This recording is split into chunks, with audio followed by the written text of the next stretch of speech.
you guys can let me know if I'm in sync or not. What's the verdict? Can you guys hear me? Hello? Is this on?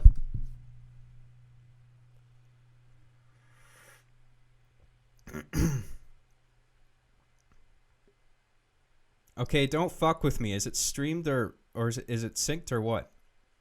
Out of sync. I don't know what it is I'm doing. I didn't do anything different. It must be something fucky with YouTube. I'm muted? Yeah, nice try.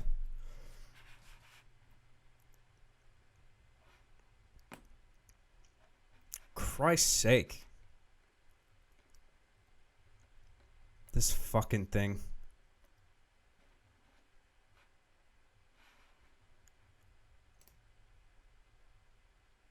I don't want to keep going if it sucks. I wonder if I'm putting out too high a bit rate. Because that was the idea. Like I was outputting at 720 before, and now I'm doing 1080. I fixed a bunch of things. Fixed! Quote unquote.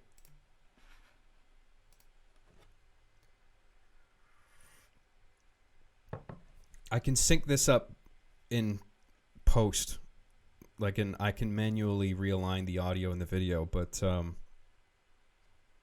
might be out of sync for this broadcast, I guess, since YouTube decided not to work today. Should I just go ahead, or is it really distracting?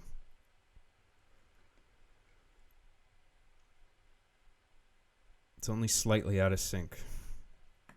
Okay.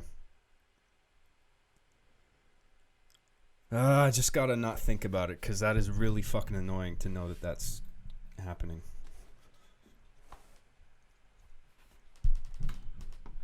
I can't look at the video if that's what's gonna happen. I'm gonna pop out the chat. Hang on. Fucking hell, that's stupid. Welcome to the See Me After Class podcast. Doing this intro again because it took a while getting this fucking thing off the ground. Technical issues. I thought I had everything fucking like perfect. And then all this shit. Anyway. How is everyone? I know I missed a super chat. Someone posted right away. Unwisely. And I don't know what it is. I think someone tweeted it at me. I think I'll read it out on here. You look badass with the haircut, John. I don't know who. Tekken fan? Thanks, dude. Gotta have at least one compliment to offset all the fucking bald jokes. There you go. There's my bald head. Ha ha ha ha. All you bald motherfuckers making fun of me.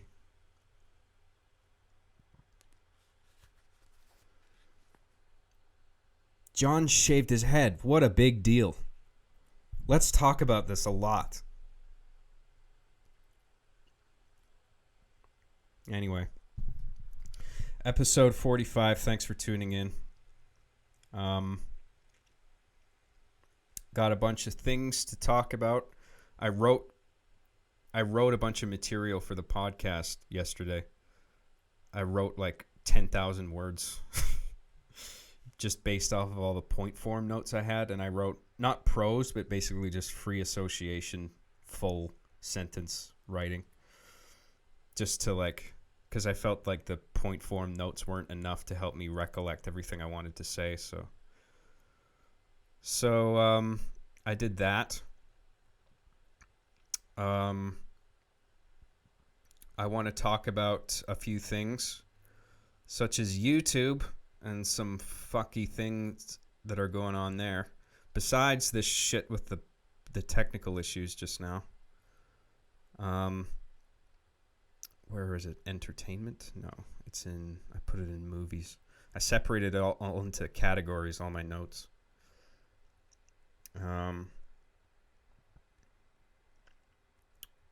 Yeah.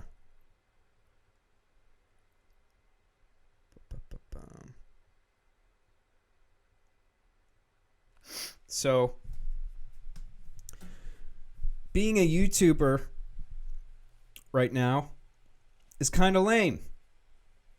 I compare it to a number of things. On Twitter, I compared it to playing Russian roulette, where every upload is a pull of the trigger, and you never know which one is going to be the one to blow your fucking brains out.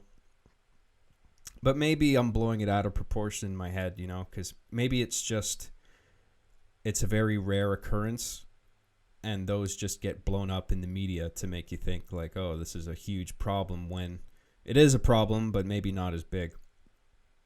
But it is enough to make me worry about losing access to my YouTube or my Google account one day. You guys hear about what happened with Markiplier?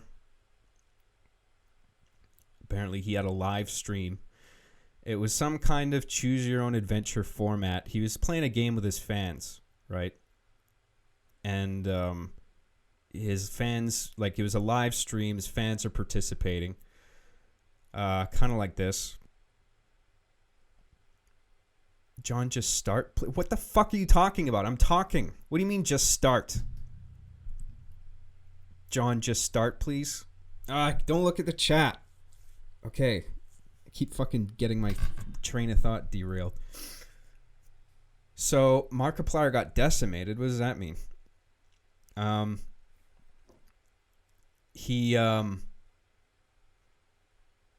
the fuck was I? Shit.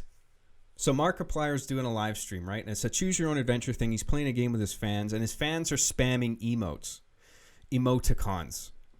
And they're putting like, apparently it factors into the game that they were playing. Like you spam a certain emoji or something, and that, depending on how many you post, I guess, that influences the choices that are made in the narrative of whatever the game is that they're playing, right?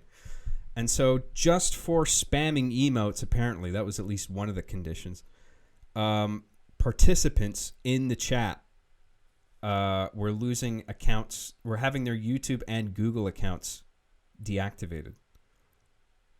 And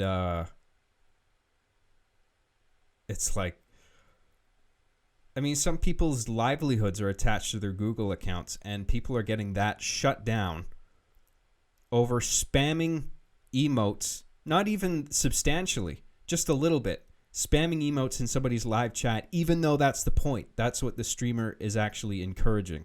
So these people did nothing wrong. And not only do they get their YouTube accounts banned, but their Google accounts banned.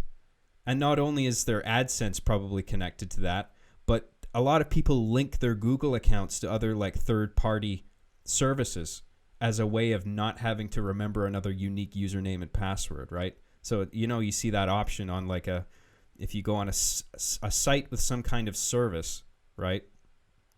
And it's like create a new account or sign in with Google. And a lot of people just click sign in with Google so they don't have to remember another fucking thing. And so I think if your Google account gets shut down, you lose access to all those other things too. I mean, unless you create unique usernames and passwords, like unique accounts for each of those services, which you could do. But it's like, what the fuck is going on over there at YouTube that this is happening? Why would this happen? And Team YouTube is on Twitter responding to like people who are like, hey, what the fuck? What's going on? And then YouTube will write back being like, or like people will tweet like, hey, I got banned and I sent an appeal saying this is clearly bullshit. And you guys said that there's nothing you can do about the appeal. And I'm just wondering what I should do next. Thanks. And then Team YouTube will write a thing on Twitter saying like, yes, I know the audio is laggy. Just bear with me, okay? I don't know. I tried to fix it. YouTube will respond saying,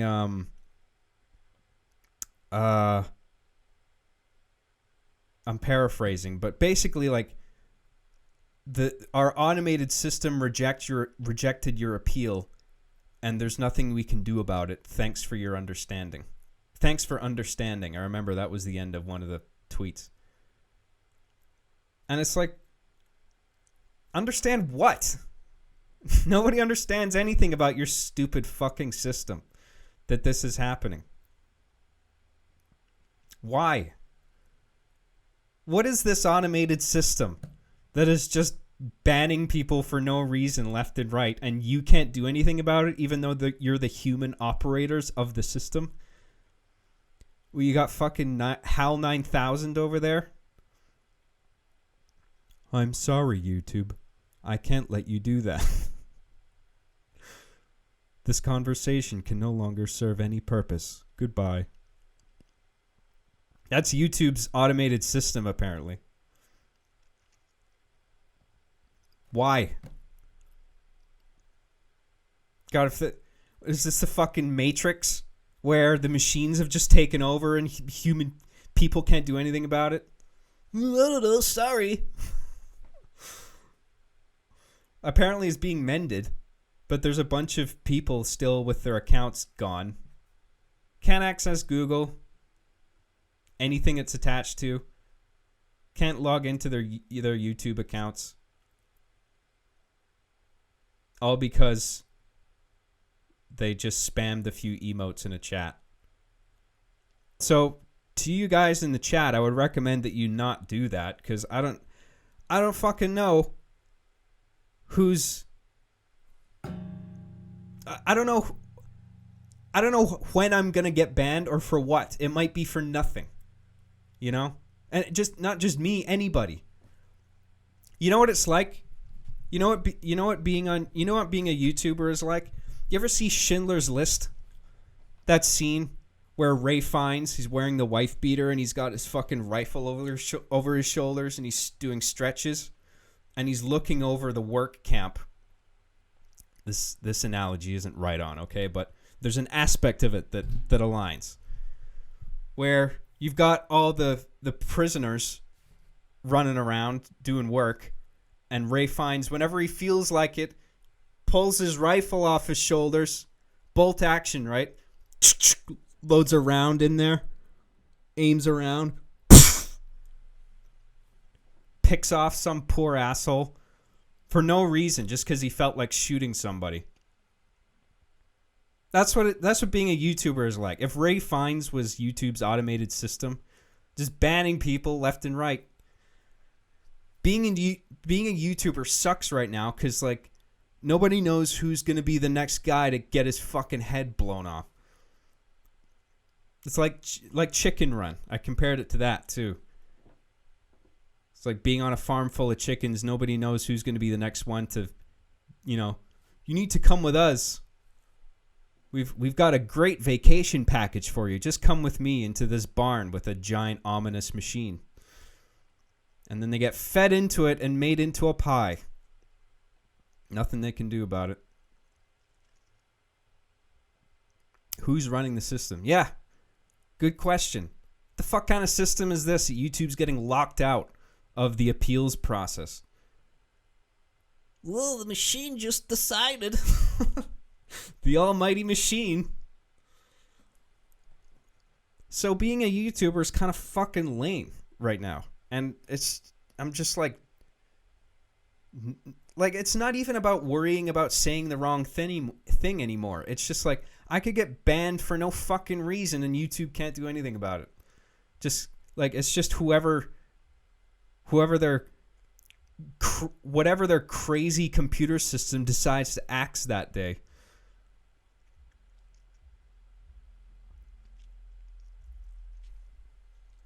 So what I did was I backed up everything. I spent a whole day archiving my whole thing of content. Like 350 videos. I have them all backed up. I logged 350 videos worth of metadata, so I have all that saved. RB and the Chief, I have it all backed up. I have multiple copies of every episode. Each version being like the same episode, but like from different people's archives, like fans who archive my show. They each have, sometimes they're the same, but a lot of the time they're like different, slightly different bit rates.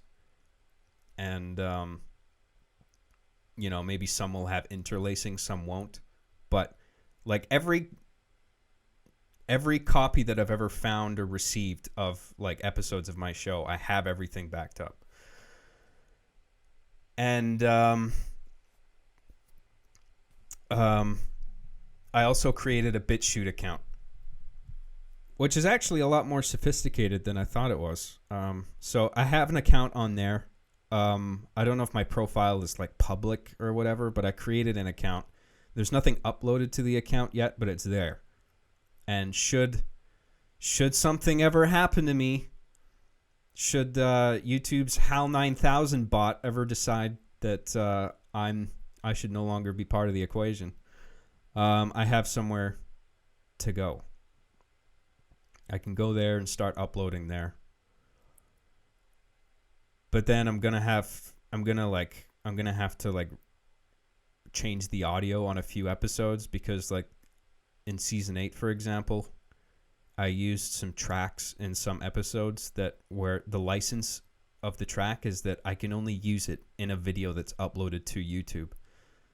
So like, I don't want to violate those terms, so I would have to replace some tracks if I were to upload videos to BitChute instead.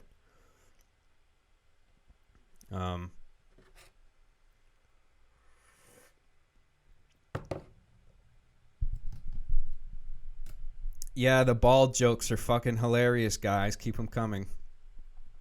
I haven't heard enough of them. Go ahead and make fun of my bald head. I don't give a fuck. Fuck you. Why are you bald? Why are you bald? I said it. Wow, you said the thing. Everybody, a round of applause. Address the hairline.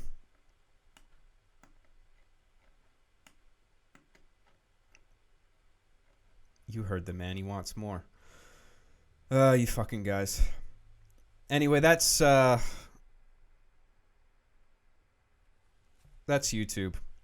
And I could lose a bit of sleep over it some nights, but I'm not like, I watch a bunch of YouTubers who I know are way worse than me. Like, I don't think they're bad, but like the things they joke about, I'm just like, holy shit, YouTube might have a problem with that. But they're fine. So if they're fine, I'm probably fine. I have a few canaries in the coal mine, you know what I mean? But if they were to ever go down, I would be like, oh shit, it's only a matter of time.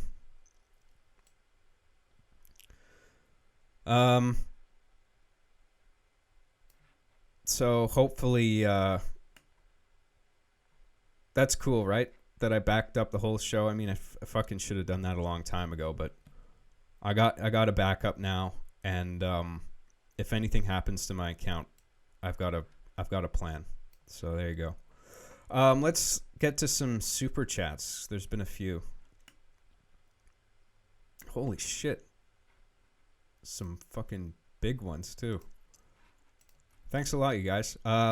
Let's start with Blood Gulch Patrick. Says John. 40 RUB. I don't know what that is. Rubies. But hey, thank you, dude. Blood Gulch Patrick. Hazel Allister says John the Rock Graham. That's me. Thanks, man. The Rock. Well, I look like Dwayne Johnson now. Thanks, man. Aegis Mind. Holy fuck, man. John, cheer up. I recently found that con artist and beat him up. Got your money back, too. This time his injuries were real. Turns out he was a pretty big jerk. Thank you for everything over the years. Just don't screw up again, KK. Thanks. Thank you, man. It's very generous of you. How did I screw up? What did I do? What, the YouTube shit? It's not my fucking fault. fucking Streamlabs or YouTube or something.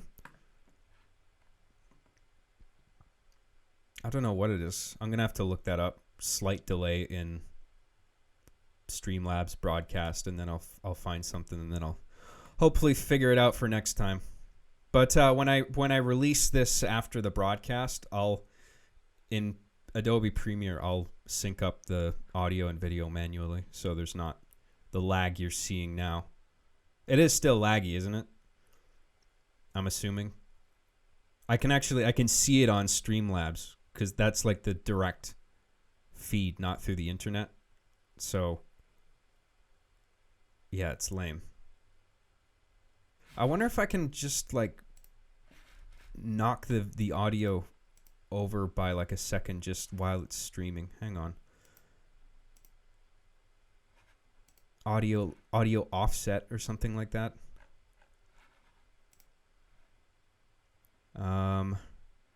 Sample rate? No.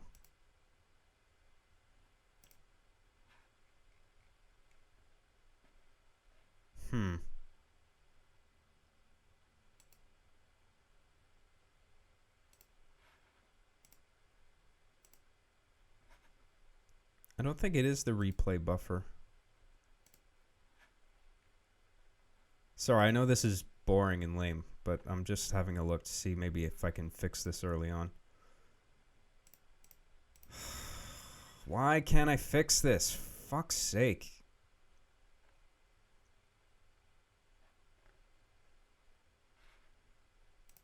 God, that's really annoying. Whatever. Hey, anyway, sorry. I'll try and figure it out next time. God, I can't tell you how much that pisses me off. Anyway, thank you, Aegis Mind. That's really nice of you, dude. I'll put it towards something cool. I don't know what. You hear about the 42,000 FTC fine for YouTube? Oh, does that have something to do with the new like content for kids thing? I forgot to talk about that too. YouTube's, you guys heard about that weird condition in YouTube's terms and conditions, right? Like YouTube at its sole discretion can deactivate an account if it's not deemed commercially viable. And there's like I read like a bunch of replies to it like on Twitter saying like, this isn't what you think it means. All it is YouTube covering their ass. If like you produce content that harms their image in some way, then they can shut you down, which, you know, is fine, I guess. It depends on what's being done. But commercially viable, I mean, fucking hell. If the goal is to not confuse people, what a way to word it. If it's not commercially viable. That can easily be interpreted as if you're not making money, YouTube can shut down your account. And by being a YouTube user, you agree to those conditions. So even if it has nothing to do with money, if they want to shut you down, but like the offensive content angle doesn't fly, but they still want to take you down anyway, they could just use a vague justification like that, where it's just like, oh, well, you didn't meet this guideline. Like your channel isn't making enough money, so that's the reason why we pulled it. It's just these companies more and more they have these rules where they're so fucking vague that it basically just lets them take your account down for any reason they want without having to explain, without having to specify. And it's fucking infuriating. What's the problem with specificity, for Christ's sake? Anyway, the $42,000 FTC fine, I'm guessing, has something to do with like the content for kids thing now, because like creators are all being prompted to be like, you have to like identify, is your content for kids or no? And I put no, obviously. Even though my show is about toys, has toy main characters, so I'm a little nervous there now, where it's just like, well, even if I say no, could YouTube just deem my content as targeted towards children because of the fact that it has toys in it? I don't know. Doesn't say anywhere. Because God forbid they ever get specific on this shit. Right? I mean, it's crazy, isn't it? Maybe it's just me. Maybe I'm just crazy.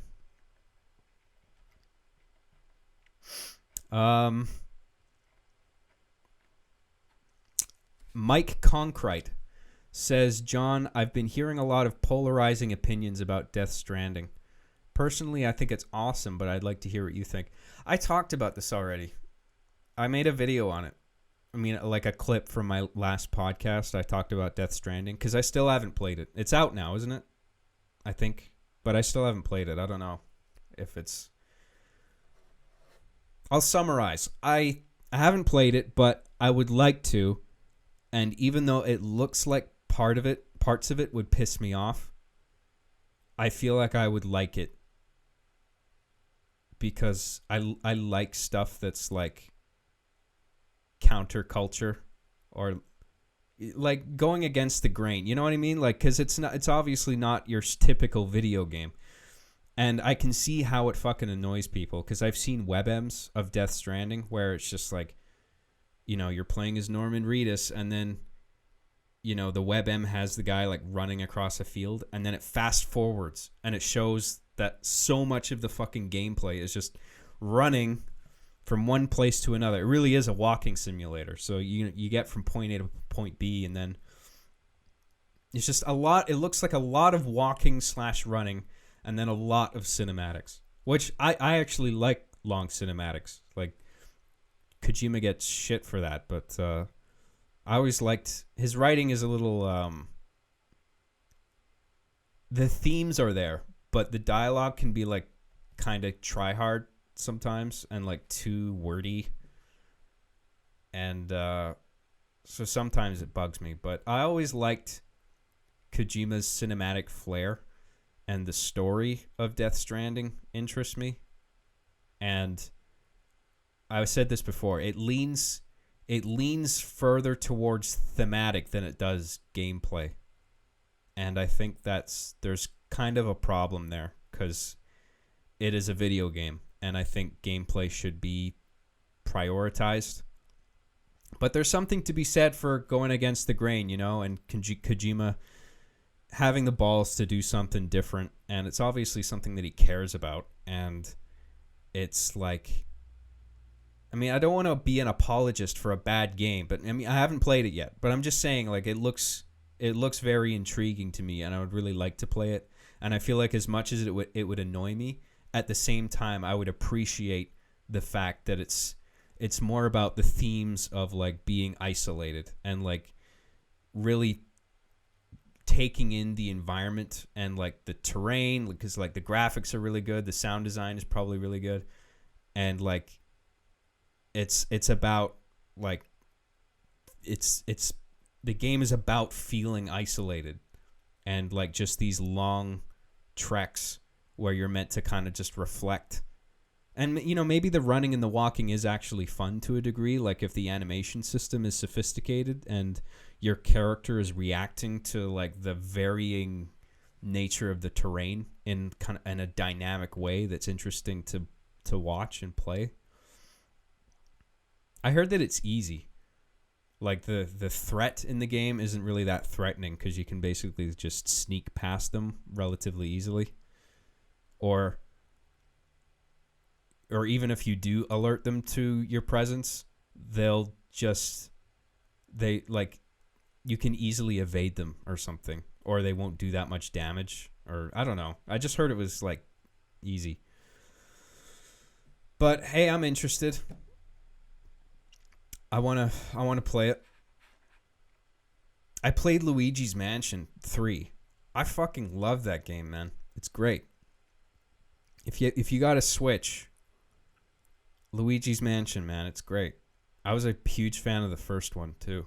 The first Luigi's Mansion on GameCube is still one of my favorite games ever. The only criticism I have for Luigi's Mansion 3 is the controls aren't the controls are pretty good, but they could be a bit better, a bit more intuitive, I think. And what else? It's not that scary. It's fun, but it's not scary. Like I get that it's like a cartoony, like you can only make something like Mario so scary, right? But the first game on GameCube actually managed to be remarkably creepy, given the fact that it was like a friendly Mario kids game. There were parts of it that were actually creepy, which is impressive. In the case of Luigi's Mansion 3, it leans more towards funny rather than scary overall, but it's still really fun. I just wish it had a bit more horror injected into it. I think it's overscored. There's too much music. The music in Luigi's Mansion 3 is really good. Like really good, but it's used too much. I think it could make a more effective use of silence. And that's what the first game did, which was cool. Sometimes less is more, especially in the case of horror, a lack of music or a lack of sound design can actually contribute to what it is you're going for, which is to scare people, if you're trying to make something that's in the horror genre, you know what I mean? Anyway. Video games. Yeah, there you go. Those are my thoughts. Thank you, Mike Concrete. Thank you all you guys. I really appreciate it. What else we got?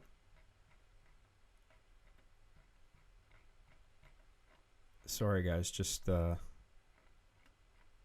trying to find my spot here. Daisy the Goth says, "Love you, job, heart. If you ever find yourself in Pennsylvania, we should totally hook up.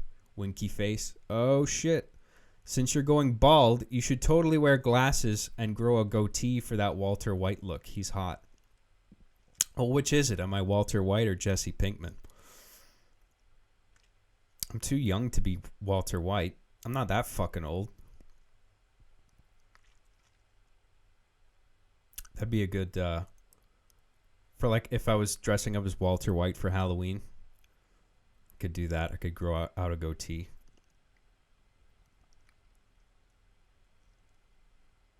Yeah. I don't know. I like the look. I think I suit short hair. But then everyone just calls me a skinhead and makes fun of me. Quit making fun of me on the internet. All right. Thank you, Daisy the Goth. I appreciate it. Pennsylvania. I don't think I've ever been there. What state is that? I don't know. What's the next one here? Alex Britton says, "I'm so sorry to see that you died. Here are some shekels to pay tribute. Hashtag RIP job. Hashtag top 10 saddest anime deaths." Well, that is true. I cannot think of a sadder anime death than my death in my show. Good job spoiling it, by the way. In every fucking comment thread. YouTube, Patreon, Twitter. At least one person's got to write like, "Oh my god, I can't believe this happened." good job spoiling it for everybody else. Well done. Why can't you just keep it to yourself? Nobody's impressed that you watched it first. Can't just fucking... can't you say, like, acknowledge, to let other people acknowledge that you saw it, but then not reveal what it is? Where it's just like, what, can't you just write, "Wow, the end was crazy"? What's wrong with that? "Wow, I can't believe this exactly happened at the end. You see, blah, blah, blah, blah, blah." People got to spoil it for other people. That's like that guy walking out of the bookstore after he bought the last Harry Potter or Half-Blood Prince. And then he like skims it before he even leaves the fucking store. And then he steps outside and spoils it as he walks past the whole lineup of people waiting to buy the book. Like, come on. You guys know better than that. Don't spoil things. Whatever. It's too late now. Oh yeah, and Jeffrey Epstein didn't kill himself. I forgot to mention that. Thank you guys. What else we got? VS12 says Reach on PC launches on December 3rd. Will you stream it? I don't know. Why? I mean, I guess I am kind of curious about how it runs. I probably won't use it for the show. Like, even if... Like, if it's a higher frame rate, that wouldn't be a big deal, because, like, I could still record at 60 frames per second, like, for gameplay, but then do the final export still at 24 frames per second, like I usually do, to make it look cinematic, so the frame rate wouldn't be an issue. But if there's any kind of technical differences, like if the camera has a slightly wider field of view because it's meant to be played on a PC monitor this time, like that will change the look of the show, and I don't want to do that, you know? Or maybe there's like a noticeable amount of aliasing in the image compared to like playing it on an Xbox. I don't fucking know, okay? There might be some slight variance in the way the image looks if I were to start using the PC version over the Xbox version to create my show. But when it comes out, I'll have a look at it, but I'll probably just stick with the Xbox one. And plus, there's the whole thing with like the armor permutations. Like, I've got them all unlocked in the Xbox version, but with the PC version, like, I'm probably not going to be able to get access to them without a ridiculous amount of grinding. So, yeah. Thanks, VS12. I appreciate it. What else we got? Decimator Omega says, "What's up, John? Long time no super chat." Thanks, man. I'm good. I was bitching the last time about like chest problems, but I've actually been doing pretty good. I've been doing stretches. I've been working out. I've been eating a lot healthier. I've been eating a bit less than I usually do. I was on antacids, but I haven't taken them, or PPIs, proton pump inhibitors. They stop acid production in the stomach, which sometimes acid is a good thing and it kills certain bacteria. So I'm trying to get myself off the PPIs, and I haven't taken them in a few days, and I actually feel okay. So no medication for a few days. I'm feeling okay. My chest problem is still kind of there, but it's not as bad. I've been losing weight, been working out. I feel good. And I've been getting a lot done. I think not having my show and all my YouTube content backed up, that was giving me anxiety. And since I did that, I actually feel so much better. It's crazy. Like, to know that I have my entire YouTube catalog and its metadata all backed up to into a big archive that's like, it's like at least 130 gigs or something, and it's copied to multiple locations. So if one drive goes down, I've got it somewhere else. So that made me feel a lot better. And that kind of freed up I got a bunch of shit done. Like with this podcast, I redid all the graphics for like a 1920 by 1080 canvas. The show, you probably noticed, is higher resolution now. The only thing is the fucking out of sync audio, which I don't know. I didn't expect that would happen, but never underestimate YouTube's ability to fuck something up. Assuming it is them, maybe it's something I did, but I have no fucking idea what it is. I'll figure it out later. Anyway, so I got a bunch of shit done, and I've been feeling really good, and that freed up my mind the past few days, and I've got a bunch of writing done. I wrote a bunch of material for this podcast I've still to get to. I'm working on a couple new bites. I might get another one done out by the end of this month, but I'm not sure.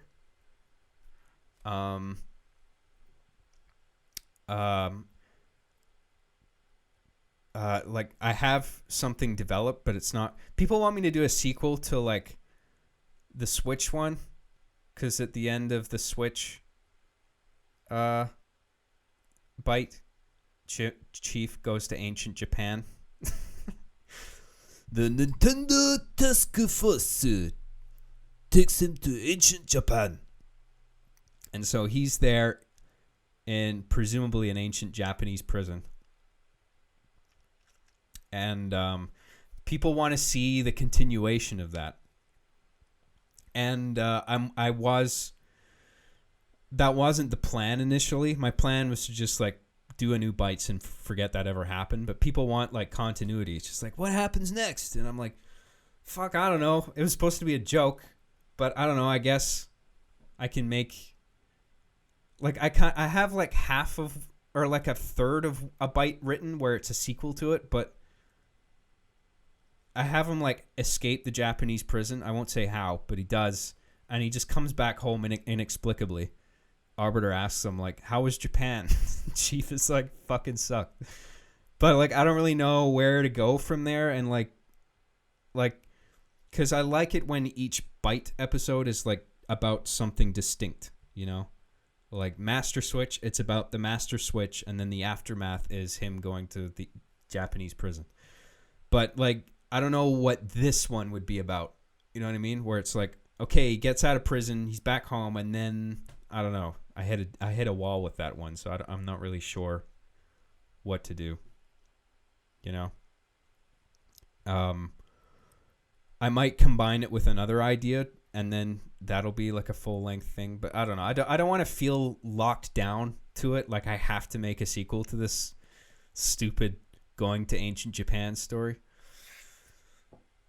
It's up in the air still. If I figure something out, then I'll do it. But I might just pretend it didn't happen, because that's kind of the idea of Bites, right? Where I'm not focused on the plot and continuity. It's just about getting jokes out. The plot continuity and stuff, that's for like the story, right? Season 8. I'm really careful with that. But for the Bites are supposed to be the thing where it's like, okay, anything's on the table, you know, like no rules. You know, this fucking crazy thing happens because it's funny, like, you know.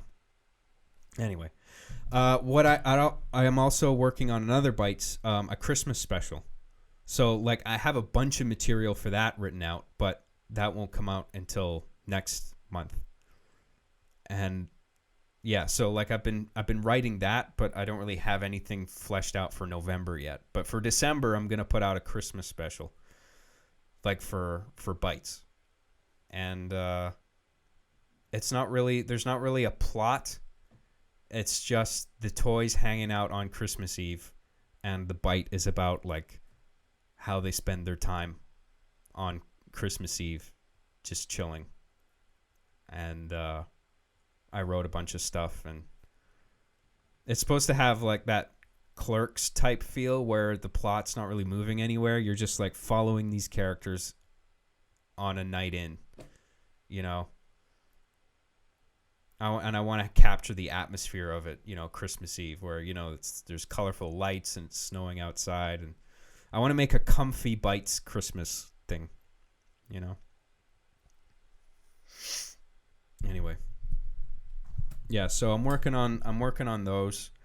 Episode 15. I've been distracted with some other stuff, but I'm still in the process of doing a pass through the whole draft of season 15 that I have. I've added a bit of material, but that's almost finalized, and once I do finalize it, I'm going to start shooting that. So I'll do some live streams for that, for when I'm capturing gameplay. So yeah, I'll do those again. And anybody who wants to listen to me walk through my process of grabbing gameplay scenes, you can do that. So yeah, that's what's going on with that. Yeah. Let's all right, let's move back to the chats. Where were we with the chats? So yeah, I hope you guys are looking forward to that.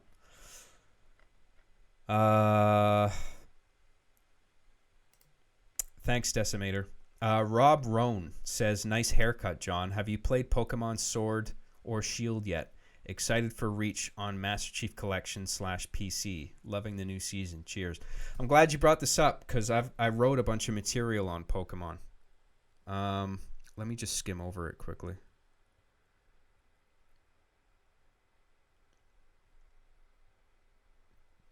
My roommate got... I don't have Pokemon yet, but my roommate just got Pokemon Shield. And if I were to get it, I would get Sword. And you know, he has Shield, I have Sword. We can trade for like the things that are missing from each of our versions, right? But I'm not sold on it yet. Like I was always a Pokemon fan, but I think I'm just getting kind of bored of the formula. Does anyone else feel the same? Who does anyone in this chat have it? Are you enjoying it?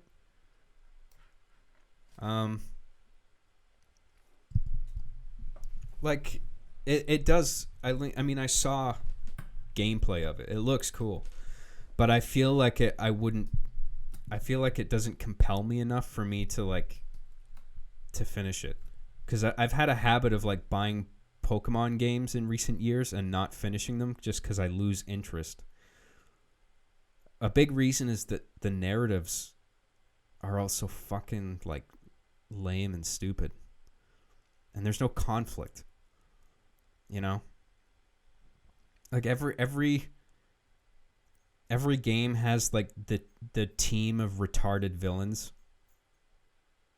Like it's Team Yell now. Like it was Team Rocket before, and then Team... It's always some stupid fucking name. Now it's Team Yell. It's like, Yell? Seriously?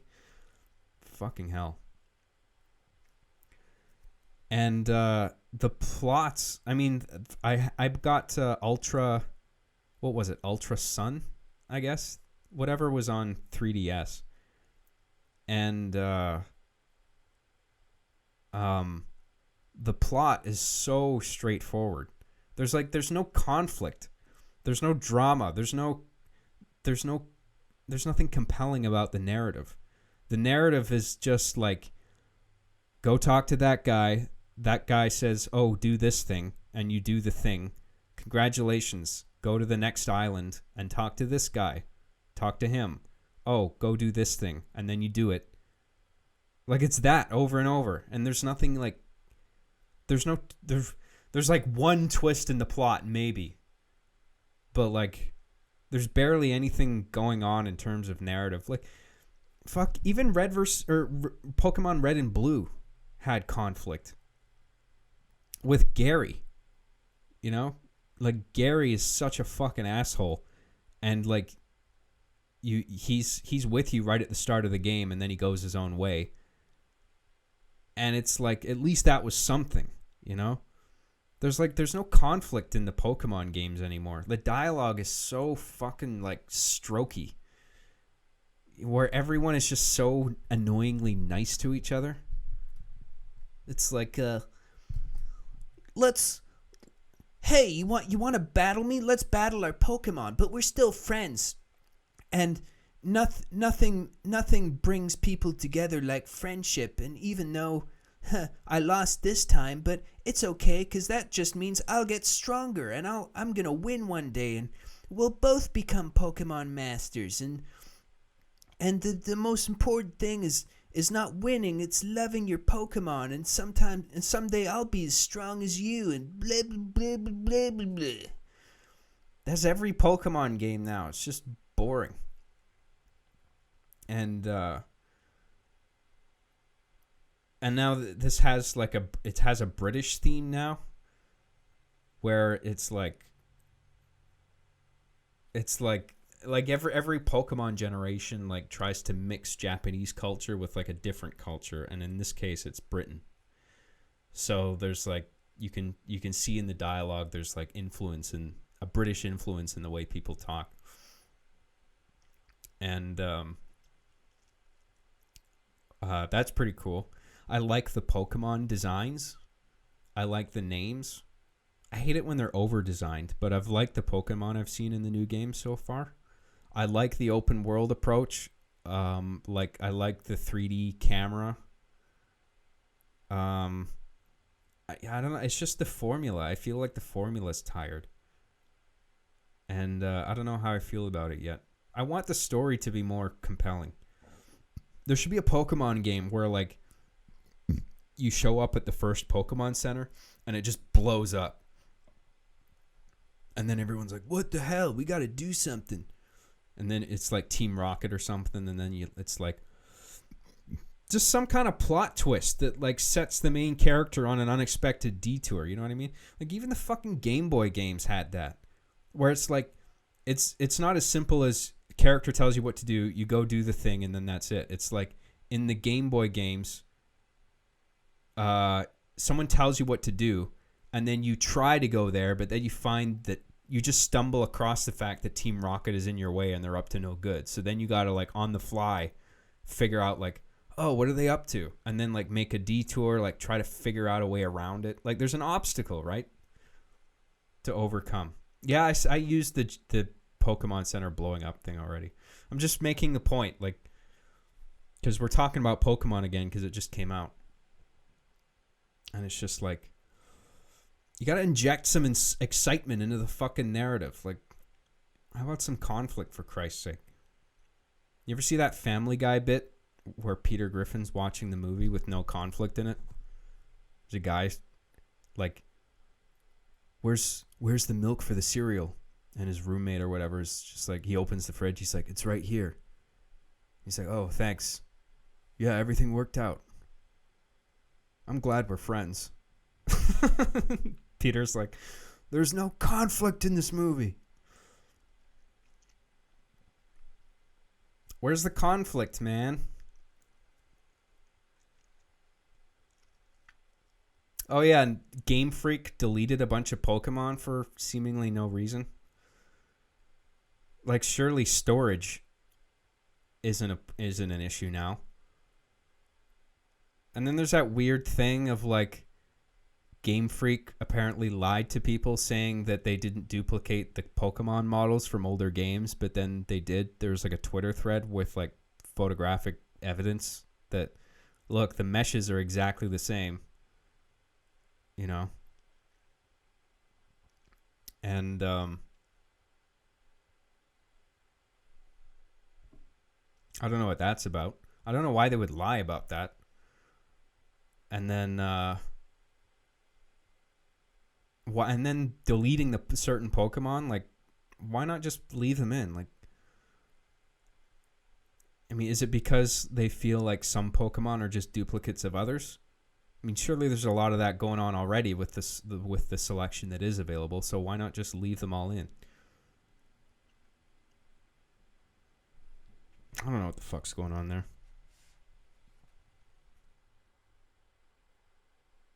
And no voice acting, which is probably a good idea. But then if there was, everyone would have to speak with a British accent. Hello, Ash. What, fancy a cup of tea before you go on your adventures?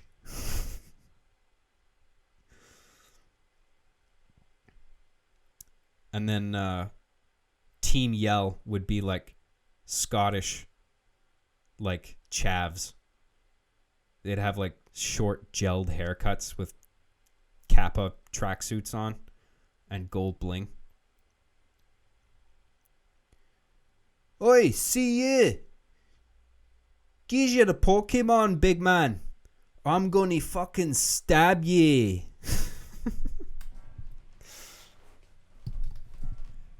I'm for Scotland, right? That means I'm gonna kill you and steal your Pokemon. And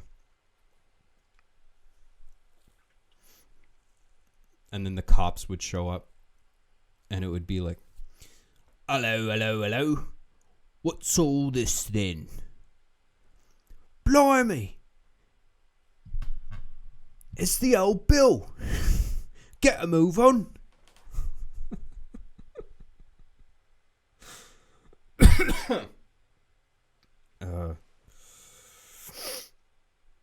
This is Britain, so everybody talks like this.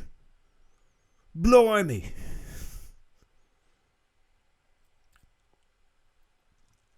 What else about Pokemon?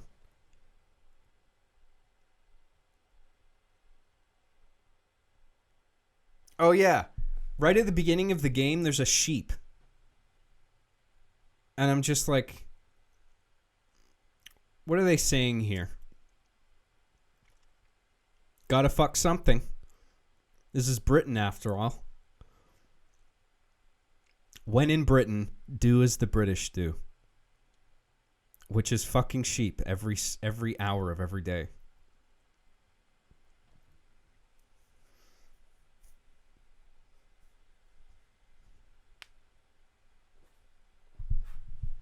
Hello, fellow sheepshagger.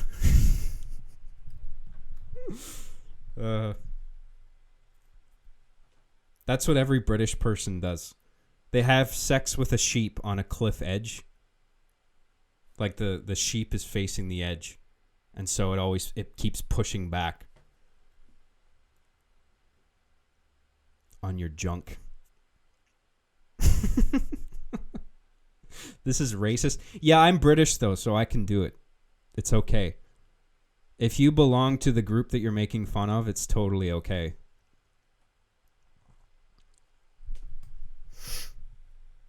I think. That's not racism. It's no worse than my Japanese accent. That's just as bad, isn't it?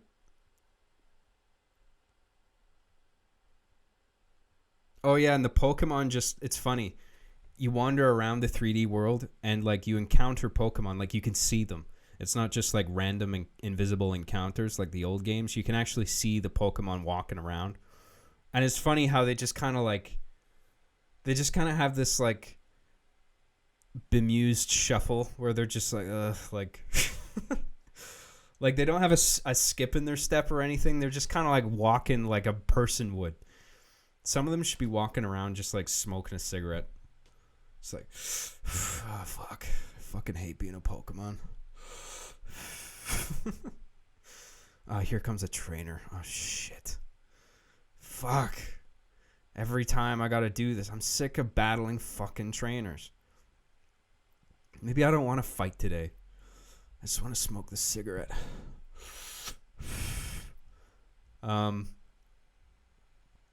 My roommate and I were talking about that. We were talking about how like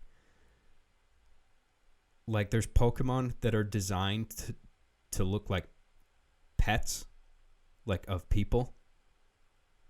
But then all Pokemon in a way are considered pets. And there's some Pokemon who like they look like humans. So it's kind of like, where's the line between owning a pet and essentially owning a slave? Like Machoke, for example, right? He's like buff. He's got 2 arms. He's bipedal. Like he looks like a little person. He looks like a fucking shredded little guy who could kick your ass. But like that's still considered a pet to a human being because he's a Pokemon. And it's just funny how like, you know, you'll see like the pet type Pokemon at the side of the like at a human's feet. But then if a Machoke was there, he would just be like, "What the fuck? What the fuck, man? This is bullshit. I'm not anybody's fucking pet. I'll kick your fucking ass, bitch." That would be too much like slavery, right? I don't know, just a thought that occurred to me. I thought that was pretty funny. Oi, Ash, do you support Brexit? You do? My Jigglypuff is gonna give you a right smashing.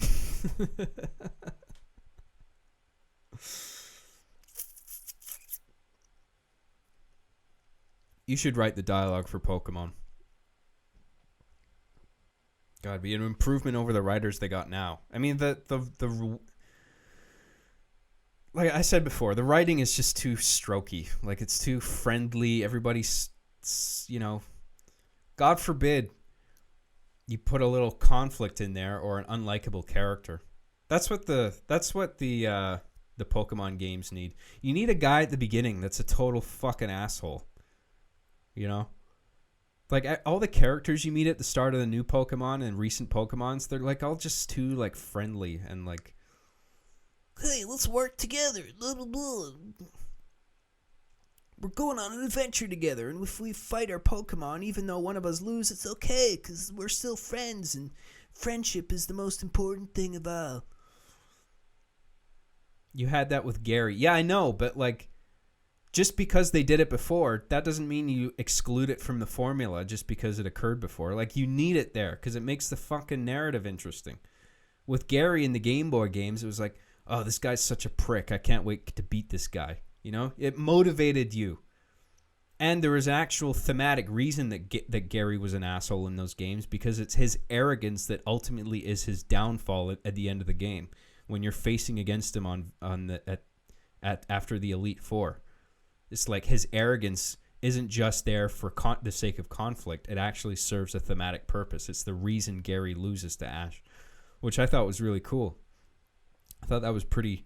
Given the fact that it's a Game Boy Color game, I thought it was pretty sophisticated storytelling, you know? But anyway. What do I know about writing? I've just been doing it for 12 years. Anyway, let's... where did we leave off with chats? Let me see. I'm missing a bunch of stuff here. Hang on.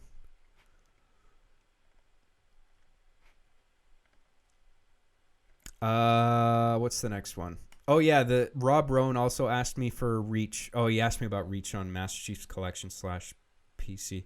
Okay, so Reach on Master Chief Collection /PC. Does that mean that Reach is being released as part of the Master Chief Collection on both PC and Xbox One? Or is it just PC? Or is it like... Is it on PC but not on the Master Chief Collection on PC? Or it's on the Master Chief Collection on both consoles, right? It's like it's supposed to be a part of that collection. Even though Master Chief isn't in Reach? Like, wasn't that the point of the Master Chief Collection? Was that it was all the games that had Chief in it? Chief isn't in Master Chief Collection. But they're making that part of the collection now anyway? I don't know, that just doesn't make sense to me.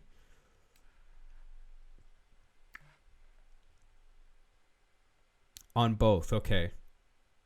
Right. Well, that's cool. That's the joke?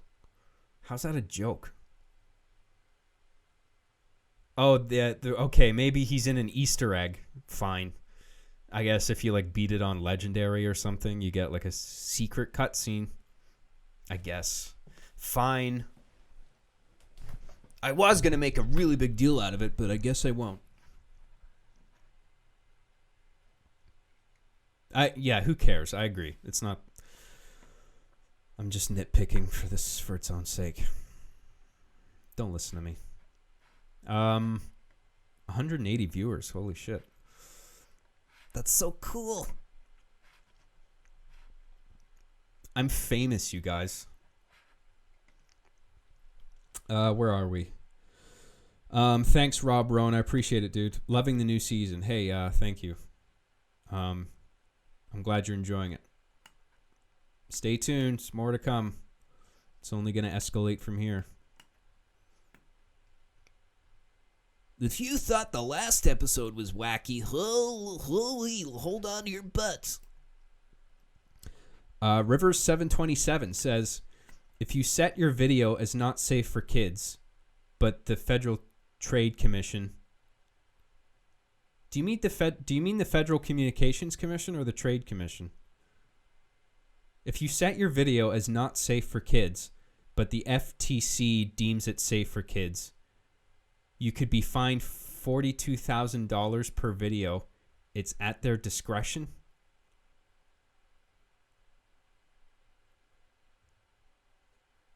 What kind of fucked up rule is that?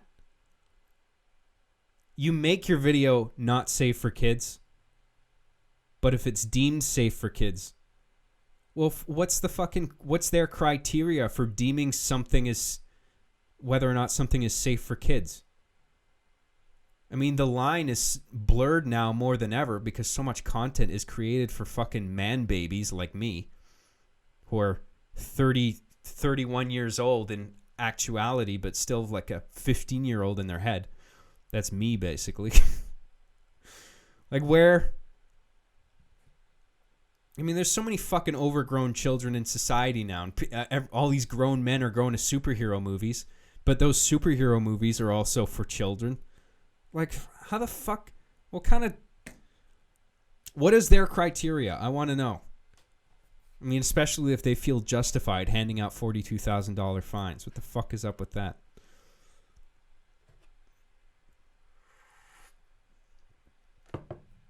I mean, fuck. Is my content geared towards children because I have all these fucking cringy video game posters behind me? And I make a show where the two lead characters or toys come to life? Does that make it a show for children? I mean, I have that disclaimer at the front, which says this contains explicit language. I guess that I can definitely use that in a defensive case. You know what I mean?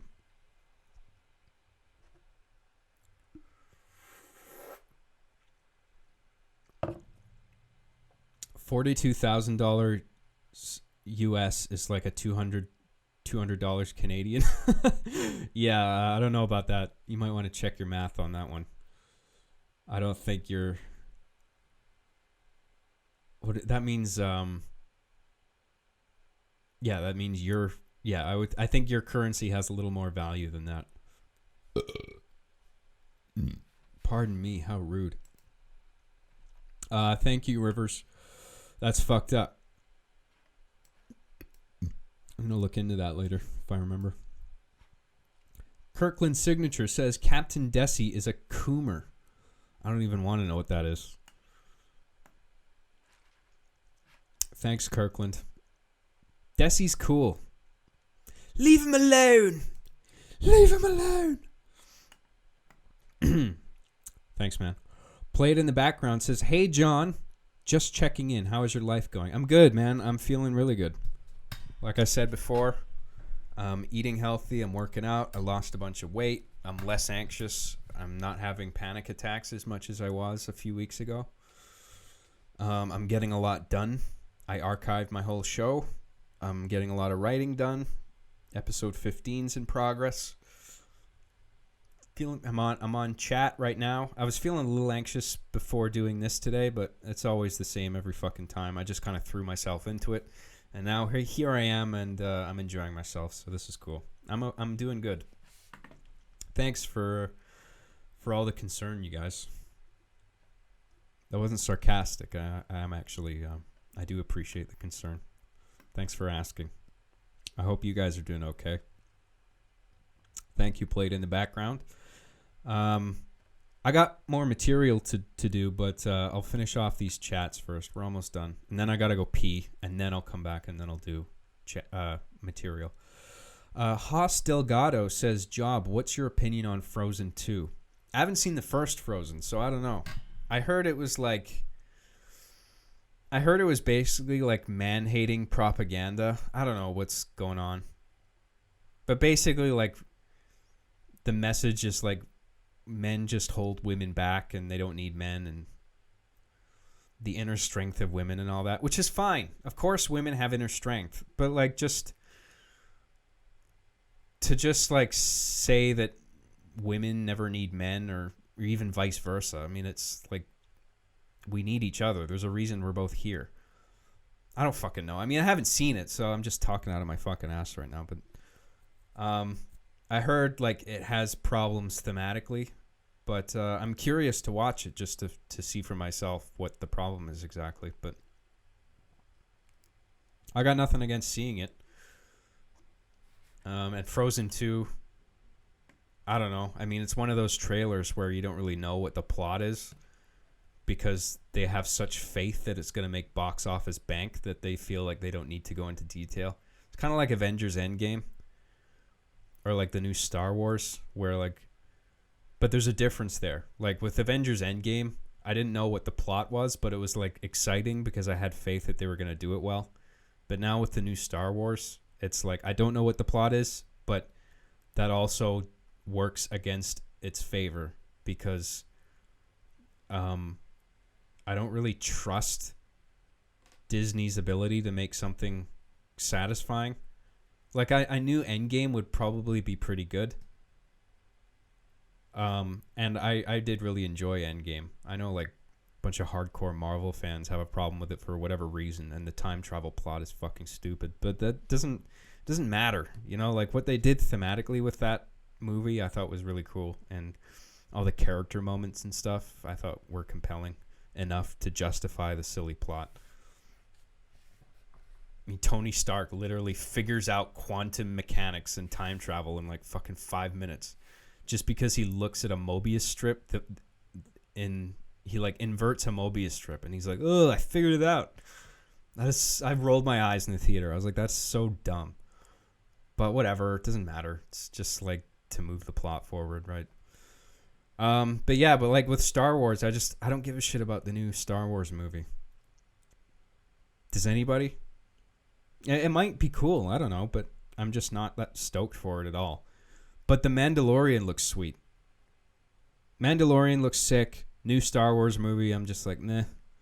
Might be good. I don't know. I'll probably go see it in theater anyway. Whatever. It'll probably be okay. Fuck knows. I don't know. They're bringing back Darth Sidious for like Palpatine, or they're the same guy, right? They're bringing him back somehow, and it's like, come on, dude, he's dead. How often are we going to do this where we're fucking digging up dead characters and, you know, puppeting their corpses around in front of the camera like they're still... They serve their purpose in the story. Why do you got to bring back... It's because of that recognizability factor, right? It's gonna mean more box office revenue if you have a bunch of characters that are familiar from the older movies, but whatever. I can't finish the chats right now. I gotta go pee. I gotta pee so bad. So let me go urinate. And I'll be back.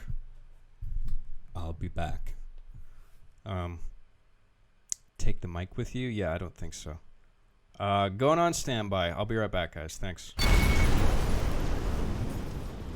Welcome back to another exciting episode of the See Me After Class podcast with your enthusiastic host, Jon Graham.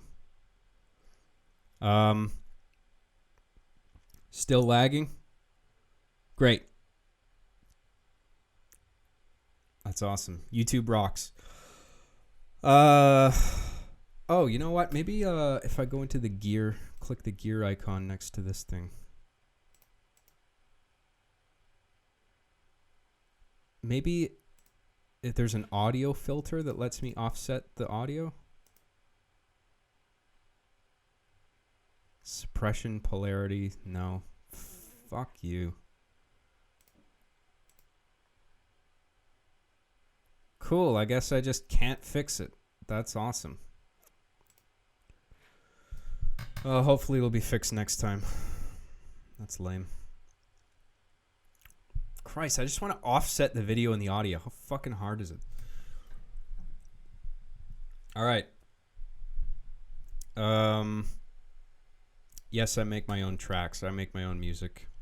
I hope you like. I've been making more music. But people are asking me to make my synthwave album. And they're like, "Where is it?" And I'm like, "I'm working on it." It actually takes a while, you know. But I got a few rough tracks, but they're shit. I still got to work on them. But I am slowly working on a thing. I like the structure of it actually. So I'm making this like, I don't know, I guess you'd call it outrun, but it's meant to be played while you're driving a car. and each track is named a particular hour. So it's like it starts at 7 p.m. and then the tracks go 8, 9, 10, 11, and all the way to 7 a.m. the next day. And like each track is supposed to be like a different mood.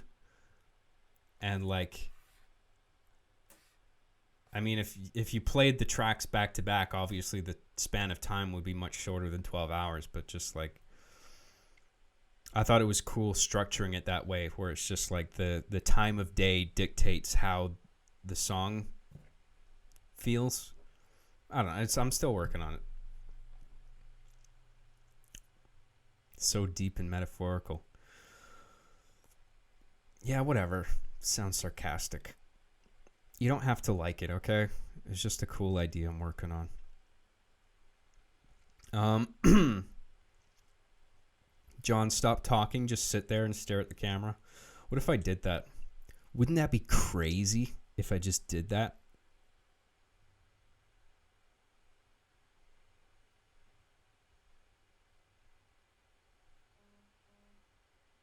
I should do that for an hour one day. It's a whole hour. Just staring. Everybody logs in. What the fuck is he doing? Whatever. I want to do that before I forget again. I want to do this thing. So when I didn't, you remember the whole debacle with Machinima, them blocking my show, and then they wouldn't respond to me in regard to like posting the show on my own channel. And I threatened legal action, and I sought legal advice on Twitter, and people were like retweeting it and like contacting like lawyers that they knew. And there's this guy, Ross Dannenberg.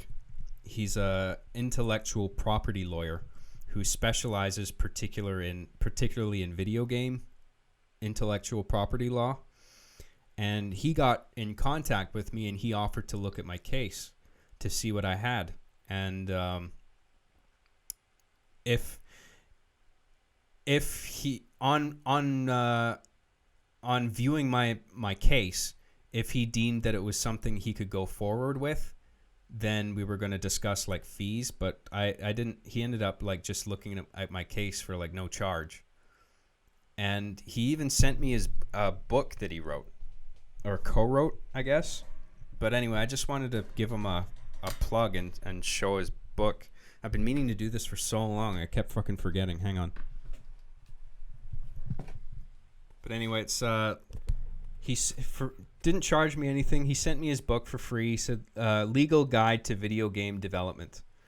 And I haven't looked at it much yet. I've just been too busy. But just the fact that he sent it, I'm going to read it eventually. But I just thought it was so cool of him to do that. And I think if this is something you're curious about, I would definitely, consider giving this a read. The ins and outs of the legal aspects of video game production. Patents, copyrights and trademarks, business and finance, risk and insurance, open source, EULAs and terms of use, legal disputes, intellectual property agreements, publishing and developing agreements, license agreements and privacy policies, the Children's Online Privacy Protection Act. So if any of you guys are like into game dev and shit, and this is stuff you're curious about, like, or say like, you want to create a game, but you have a team of people and you want to form like a small company, like an LLC or something like that. This could very well be the book for you. So, consider getting it. And I really appreciate, big shout out to Ross for sending this my way. And he accompanied the book with this really nice note. He wrote me this note here. Little fancy envelope. Said, John, this should give you a head start with your next IP/legal issue. I'm here if you need me. Best, Ross. Fucking great guy. I ended up not needing his help because the mere threat, because I was talking to Ross at the time, and then I sent Machinima an email saying, hey, if you don't respond to me this time, I'm threatening legal action, and I'm going to go forward with I told Machinima, like, I'm already talking to a lawyer now, and if you're not gonna get back to me on this, then I'm gonna take legal action because I want to get the show seen. It wasn't even about money. It was just like nobody can watch the show, you know, and keeping it off the internet isn't like, it's not benefiting anybody. So like, why not just make the show available? Like, it was so fucking stupid. Like, I didn't care about the monetization of the show or anything. I was just like, I just want the show up there so people can fucking watch the show that I spent 5 years making and not have to download some obscure fucking archive, you know? I was so dumb. Fucking Machinima. Stupid ass company. Just kidding, they're great. Anyway. Let's so big thanks to Ross for that. And I'm sorry I'm just getting to it now, but there you go. Hopefully I would be happy to have his help again, but hopefully I don't need it. You know?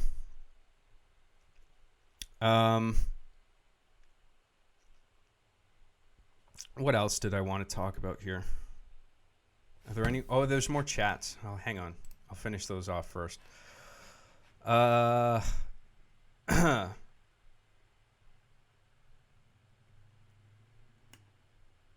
Scott Mead Jr. says, if I sent you some cool music I got recently through email, would you listen to it? Love you, John. Keep it real. You got recently? So you didn't make it. But yeah, if you want to, if you think there's like, yeah, whatever, I don't know. If you got a track that I would think is cool, then sure, send me a link and I'll, if I have time, I'll listen to it. Thanks a lot, man. Tobias Edvardson says the original Luigi's Mansion is irreplaceable. Still looking forward to playing the third one, though. By the way, loved episode 14. Hope you're doing good, my man. I'm doing very good, man. Thank you. I'm glad you enjoyed episode 14. Yeah, Luigi's Mansion 3 is dope. Definitely worth a playthrough. It's really a lot of bang for your buck, too. Like, if you're like me, who vacuums up every single fucking thing in every room, then you'll get plenty of hours out of it. It's really fun. And yeah, I agree. The first one is just terrific. It was like, I think it was a gamble for Nintendo, but like it was the right call because it's a great spin-off series. Thank you, Tobias. I hope you're doing well, man. Gavin, thanks, Gavin. No text attached to that one, but thank you. Natef says, more film school stories, please. # time's up. Yeah, I don't know. I think I told all my good stories already. I used to get shit for that. I got a couple emails from people saying like, man, you used to talk about real shit in your podcast. Now it's just fucking lame and stupid. And you just talk about like, you know, recent events or like old news or like, you know, impersonal stuff. And I'm just like, hey, I don't know. I've had a finite fucking life, man. I mean, if the fact is I shared most of my cool stories on my podcast already. I don't have a wealth of stories because I'm not really an adventurous dude. You know? I'm not like fucking Artie Lang or some shit where I have like a drug story, a drug-fueled crazy story for every single day of my life, you know? Like, a lot of my life is boring because a lot of my life I spend sitting in a fucking chair writing and editing stuff. So I shared a lot of my good stories already. But, you know, if something happens that's interesting, I'll definitely write it down, and if I remember, I'll talk about it. But yeah, I don't know what other film school stories. I mean, I haven't really thought about it for a long time. I'll think back on it, and if I remember anything, I'll talk about it. But I think I said all the cool stuff, the interesting stuff already. Any stories like the prom one? Not really. I mean, that's a big one, but like, Yeah, I mean, I can't have more than one prom. I mean, there's only one. I told it. That's over now. So, what can I do now? I just accept, talk about what happens to me day to day going forward, which is frankly not a lot. So, I do my best. I try to keep people entertained. I've written a bunch of comedic material down. Like for Pokémon, I wrote all that stuff about like British accents and sheep shagging and and what else have I got here? No, I'll do the finish off the chats first. Sorry. Thanks, Natef. Dice says my hero, and it's like a squirrel sticker. Oh yeah, I turned on stickers. I'm not really 100% sure what that means on YouTube chat, but apparently you guys can post fun stickers now. So you can have lots of fun with those. There you go. Thanks a lot, Dice. Trixelpix1 says, "Hey John, what is the Hello World virus thingy?"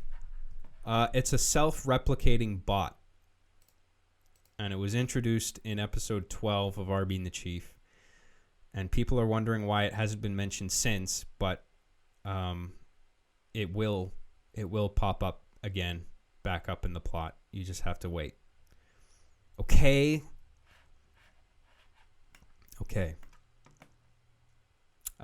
Thanks, Trixelpix. Lord Xanthar the Allen says, "What happened to Arby and the Chief Girls episode?" It's blocked. It's. I think it was blocked worldwide at some point, but now it's just blocked in certain regions. One of those regions being the United States. But in Canada, it's available. I don't know about other regions. But yeah, people in the United States will find themselves unable to watch season 2, episode 1, the girls episode. And it's because I used that Sheena Easton track. Like, I got to remaster the audio for that one. It's on my list. It's on my to-do list. I'll get to that. Thankfully, that's like the only one I have to remaster. But yeah. I have plans to remaster the audio for that one so people can see it.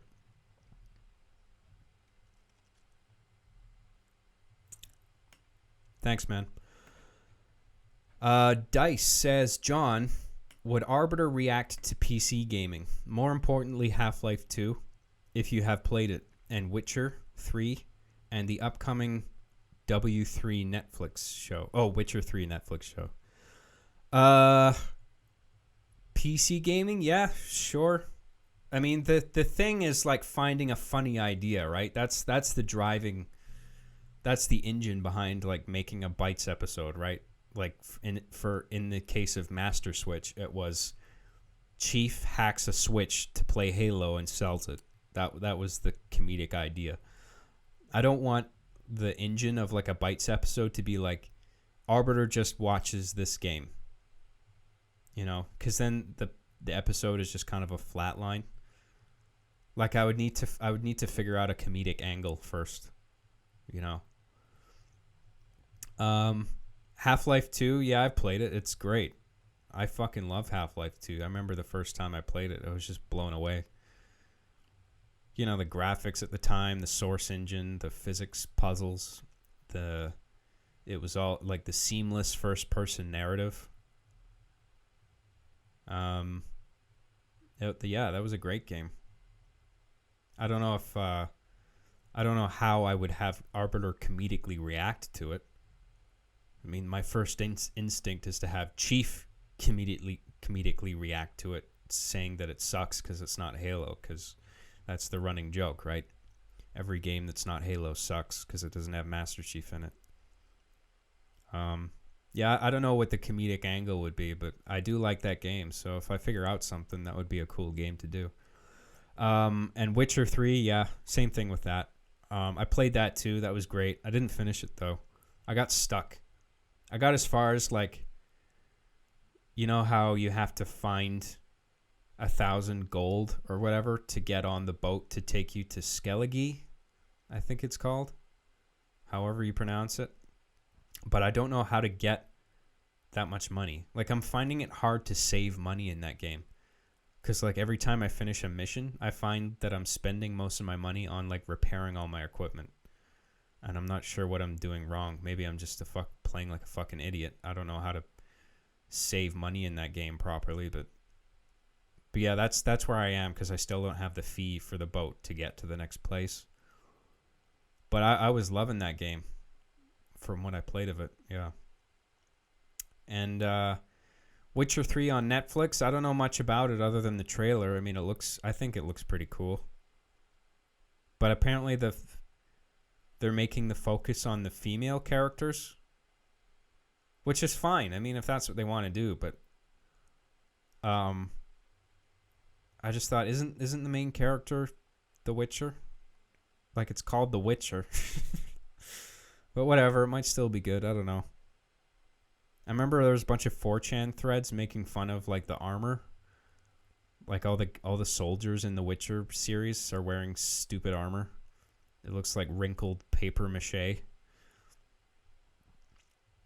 don't know what's going on there, but whatever. Armor, who cares? If it's a good show, whatever. And I like Henry Cavill, and he looks like he plays that part well. So, yeah, I'll watch it when it's... Is it out already? I don't know. I guess, wouldn't it be? I mean, because that's what Netflix does, right? They put out the whole, like a whole season in one instant. Anyway, yeah. Thanks, Dice. Decimator Omega says, by the way, it's Captain Desi. Oh, hey, dude. Went back to my original alias. You've been getting fake Desi donos. Well, how do I know this is a fucking real one? I haven't been in school for almost a decade. I work for an aerospace company. Trolls suck. An aerospace company? You're fucking launching rockets into NASA? Or you're working for NASA launching rockets into space and people are making fun of you? Fuck those guys, man. That's pretty cool. Well done, dude. And thanks. I hope you're doing well, man. CB Gog says, John, I'm earnestly hyped for that synthwave album. Oh, thanks, dude. Yeah, still working on it. It takes time. But if I make substantial progress on it, I'll let you guys know. But yeah, I like doing it. It's a very pleasant hobby. No Manos says, Arby and the Chief, greatest show of all time. You know it. You bet your fucking ass it's the best show of all time. If you haven't watched the new episode, you're a loser. I don't know if you guys knew about this, but apparently you're a big fat loser if you haven't seen the new episode of my show. Are you tired of being a fucking loser? Watch Arby and the Chief. And tell your friends. Tell your friends about my cool show. And if they want to stop being a fucking loser, they can also watch my show and have that status, have themselves instantly cleansed of that cursed status of loser, and to escalate into the ranks of elite chads who enjoy such fine masterpieces as Arby and the Chief.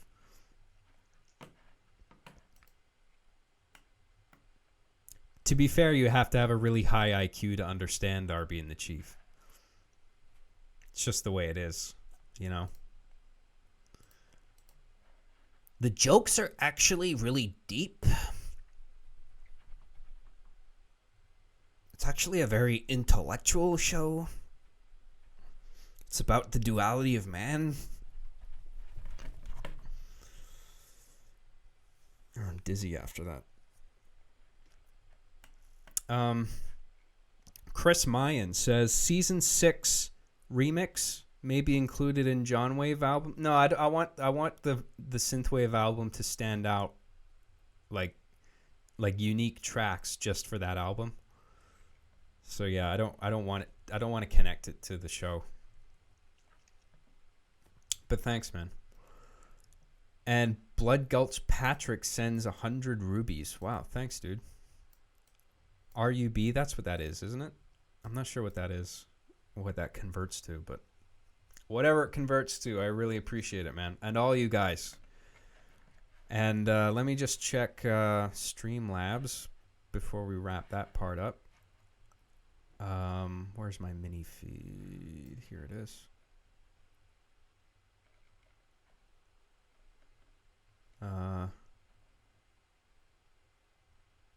Holy shit. Scott Jackson dropped the big one. Says, hey man, been with you since my high school days, over 10 years. Please. For Christ's sake, how do I read the whole thing? It's like cutting it off at the knees. Hang on, sorry.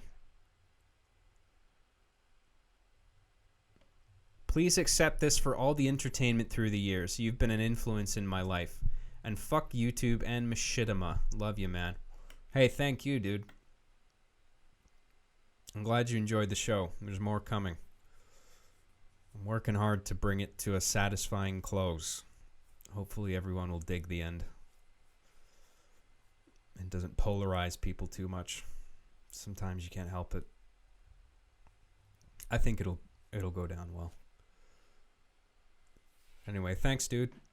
And also, Scott Jackson 117 says, just for the prime content of you staring at the camera, I failed NNN. Thanks a lot, John CJG. I failed NNN? Is that stand for something, or is that just you going, I failed, Or you're saying you failed, and then like, is like your noise. I failed.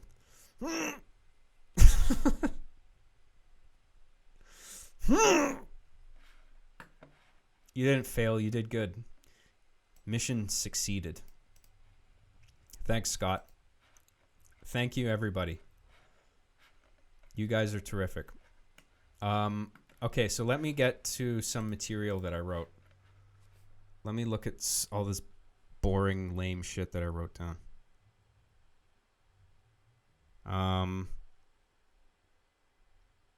What do I want to talk about? What do I have in the category of comedy? All Japanese people are samurai. That's what I actually have written here. That's not true.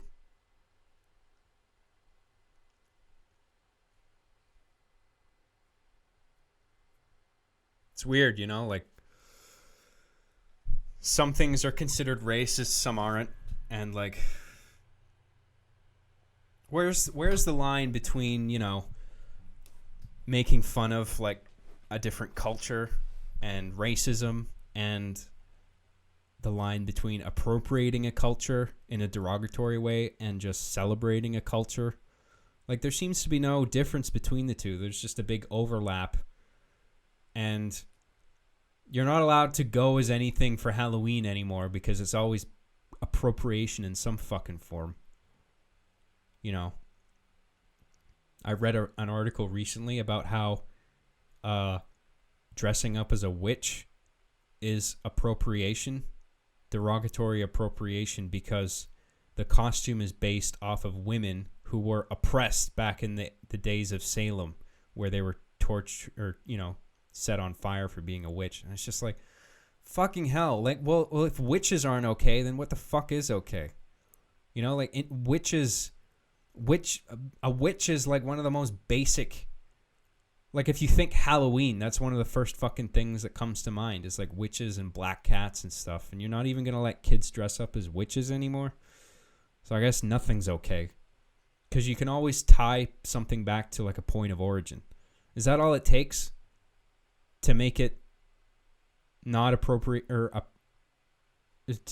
for something to be culturally appropriating? Does all it need is a point of origin? Because guess what? Everything ever has a point of origin. It's just a case of how far back does it go, right? And the days of witches is a long fucking time ago, so apparently it doesn't matter how far back you go. It's so fucking dumb. And that whole thing, remember the Chinese dress thing? That was a big stink in the media. Where like a white girl, like a American white girl, I think, wore a Chinese dress to her prom.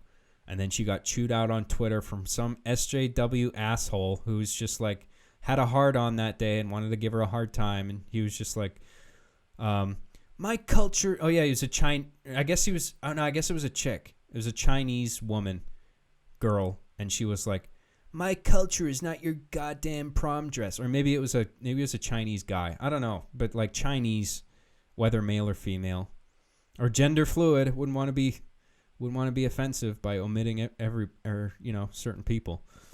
But anyway, obviously that wasn't a case of like appropriation in a derogatory way. They were just like, she wore that dress because she thought she looked good in it, and she did, and it was a really nice looking dress, and it wasn't making fun of the culture. But I get it. There's a line somewhere, right? Because if you show up at a Halloween party dressed as an Indian covered in blackface and pig's blood, yeah, I can see like somebody approaching that guy at the party going, hey, maybe you want to maybe wear something else. But just not everything is appropriation, And it's just like, if you can't specify what's appropriation and what isn't, then maybe it's just something that people need to be less sensitive about in general. I don't know. But just like making it all of a sudden not okay for kids to dress up as things they've been dressing up as forever. Fucking hell, leave the kids alone. Let them be fucking kids while they still got time. You're just gonna extinguish all fucking fun from the face of the earth over this PC crap. I mean, seriously, what under these appropriation guidelines, what single Halloween costume is okay? Name one. Because it probably ties back to some oppressed group of people in some form or another. Should just ignore these fucking people who complain about costumes and stuff. Like I said, there's a line somewhere, right? But I think that's going too far where you're just saying kids can't dress up as witches anymore. Fuck that. How did I get on this? Oh, yeah. All Japanese people are samurai. And that's obviously a joke. Like, I just think that's really funny doing that voice. But I'm not disrespecting Japanese people or Japanese culture when I do that. Like, what does making fun of something mean that you don't respect it? I don't think so. But people treat the two things as like mutually, like they overlap with each other. Like if you're making fun of something, you must hate it, or you must like, you're laughing at it, or whatever, and that's not the case.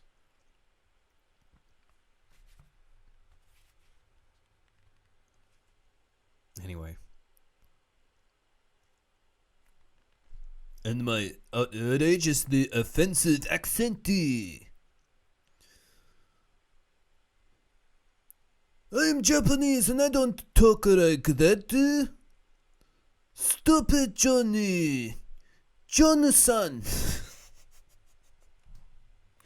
Please stop it. No. I'm gonna keep making fun of Japanese people forever. No! This is the racial stereotype. Have you seen the latest South Park episode, John? Oh, the one with the transgendered athletes? I haven't seen that yet, no.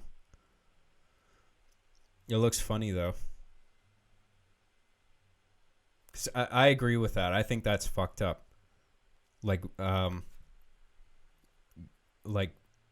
men who are born biological men, sorry, and then they transition into women, which is fine. I'm pro-trans. I got nothing against trans people.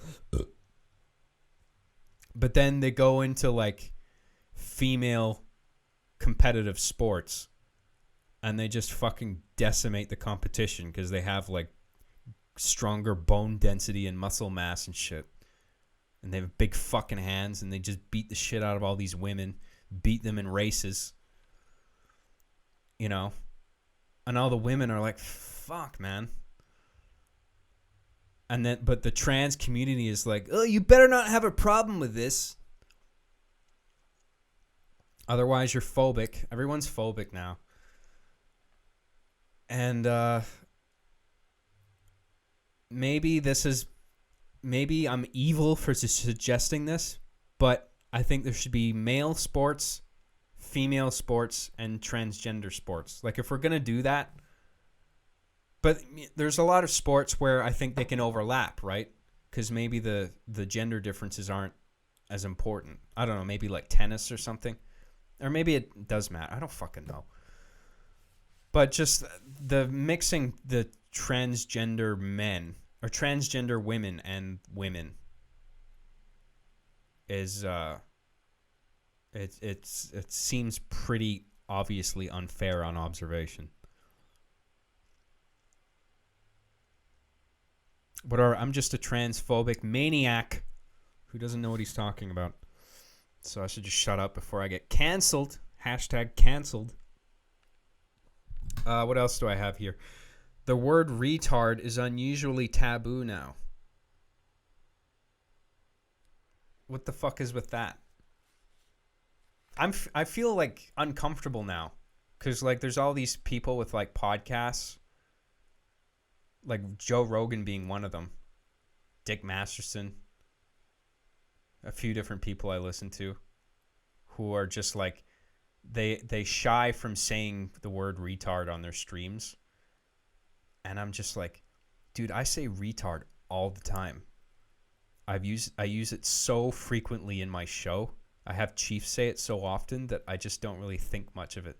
I mean, I know how much the word stings. There's a reason I gravitate towards it, because I know how much it stings. I'm not insensitive to how offensive the word is, but I would never use the word retard to refer to somebody with, mental or physical, impediments. Like that would be so rude and like cruel. But I do like the word retard for just describing people who do stupid things, make stupid choices.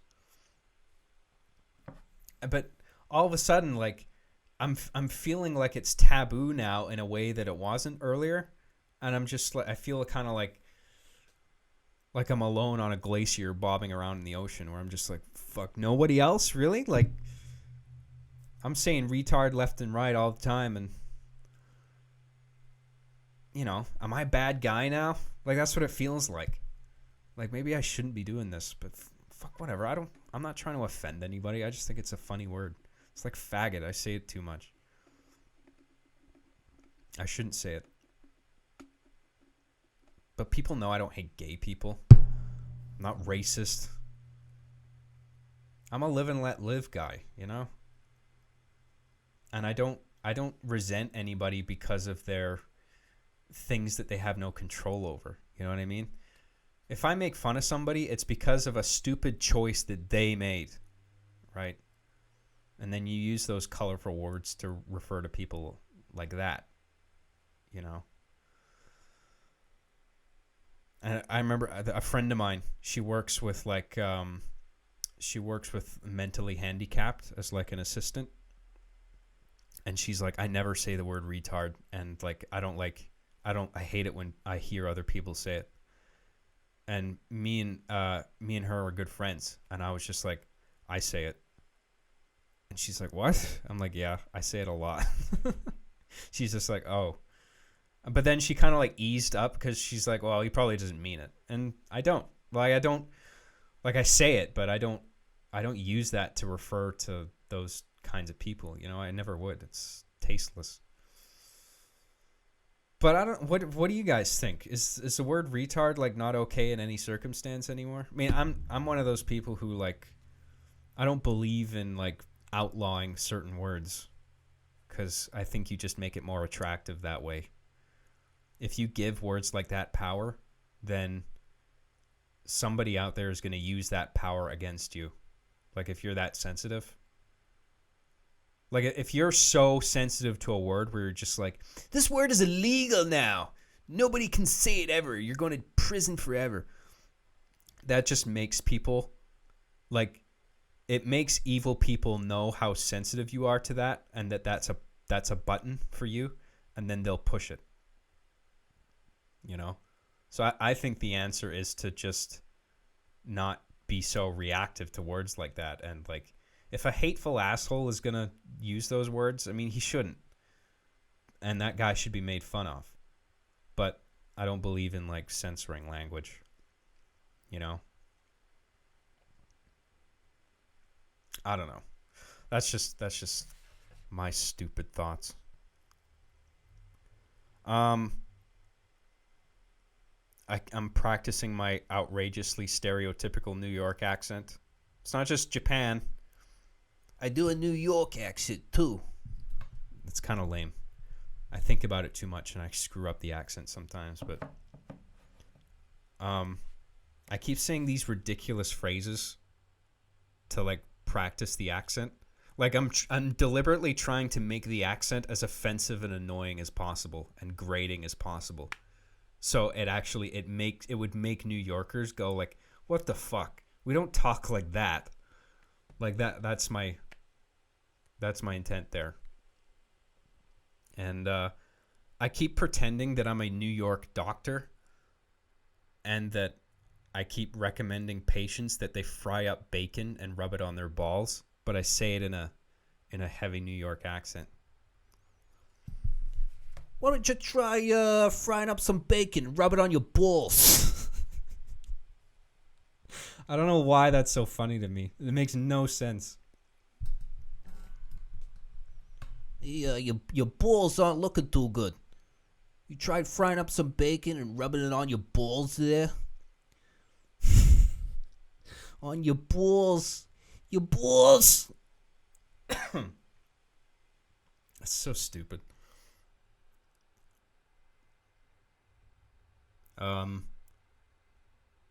Oh, you guys want to see my impression of a girl? This is my girl impression. I'm a girl. Oh my god. That's it. You just say "oh my god" in a variety of not even a variety, just the exact same inflection every time. And you constantly flick your hair. And then tie your hair back like this so your bobs pop out. Like this. Oh my god.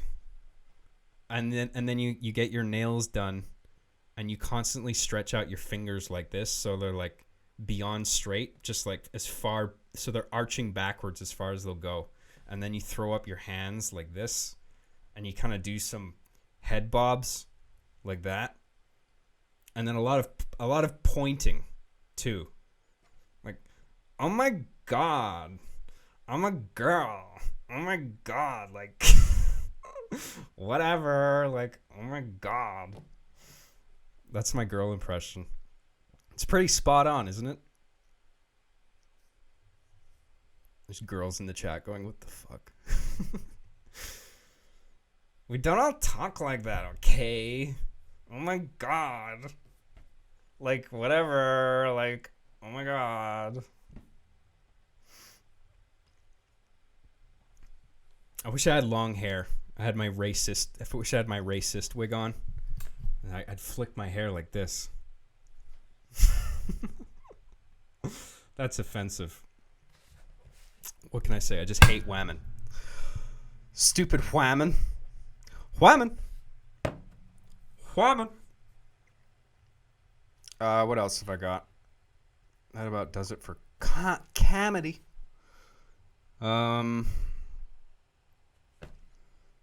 I got a bunch of things I wrote on trans here, but I don't want to bore everybody with politics. Maybe there's something funnier I can go to first. Oh yeah, I got into an argument with some guy on Facebook about capitalism versus democratic socialism. But I don't want to get into that either because it's just more fucking politics. Maybe a different podcast. Oh, I know. Postmodernism. We can talk about that the whole episode.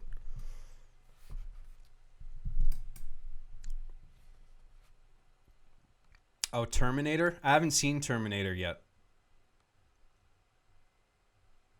It looks kind of lame. It looks like it has some cool fight scenes, but like I think I'll probably not like it that much. I'm kind of intrigued, but nothing beats Terminator 1 and 2. You know? I watched Terminator 2 the other day. Holy fuck, that's a good movie. James Cameron gets some shit, you know, and what he's doing with like what James Cameron's doing with Avatar right now, I think is like, what the fuck are you doing, dude? But anybody who makes Terminator 2 has my eternal respect because that movie is fucking dope. It's like one of the best action movies ever. If you haven't seen it, watch Terminator 1 if you haven't seen it, and then Terminator 2. Definitely. It's like one of the best action movies ever made. But yeah, apparently Dark Fate is like the best Terminator movie since Terminator 2. And which, you know, isn't saying that much because a lot of the sequels have been shit. I think I liked the third one, Rise of the Machines. I thought that was okay. I had that cool, like, girl Terminator. I thought she was cool. But then, like, Salvation came out with Christian Bale. And that movie was just dog shit. Even though I really like Christian Bale. That director just sucks. McG. And then, like, Genesis, which I didn't care about. And there's a few other ones. Or, like, one or two other ones. I don't know. I'm just kind of bored of it. And they all pale in comparison to Terminator 2, man. It's just, that was, like, the pinnacle. And then it was just such a downward slope from there. Salvation was legit.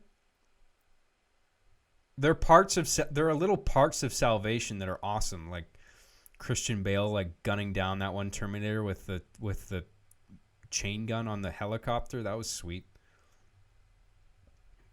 But I think the story structure is just very uneven.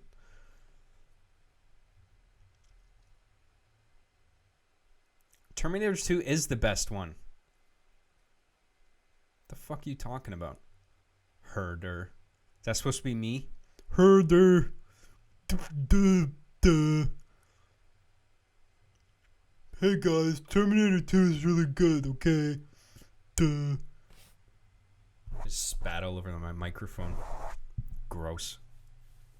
And that was really offensive to mentally disabled people. Not funny, John.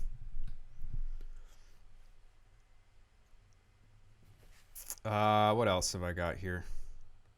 Talked about video games already.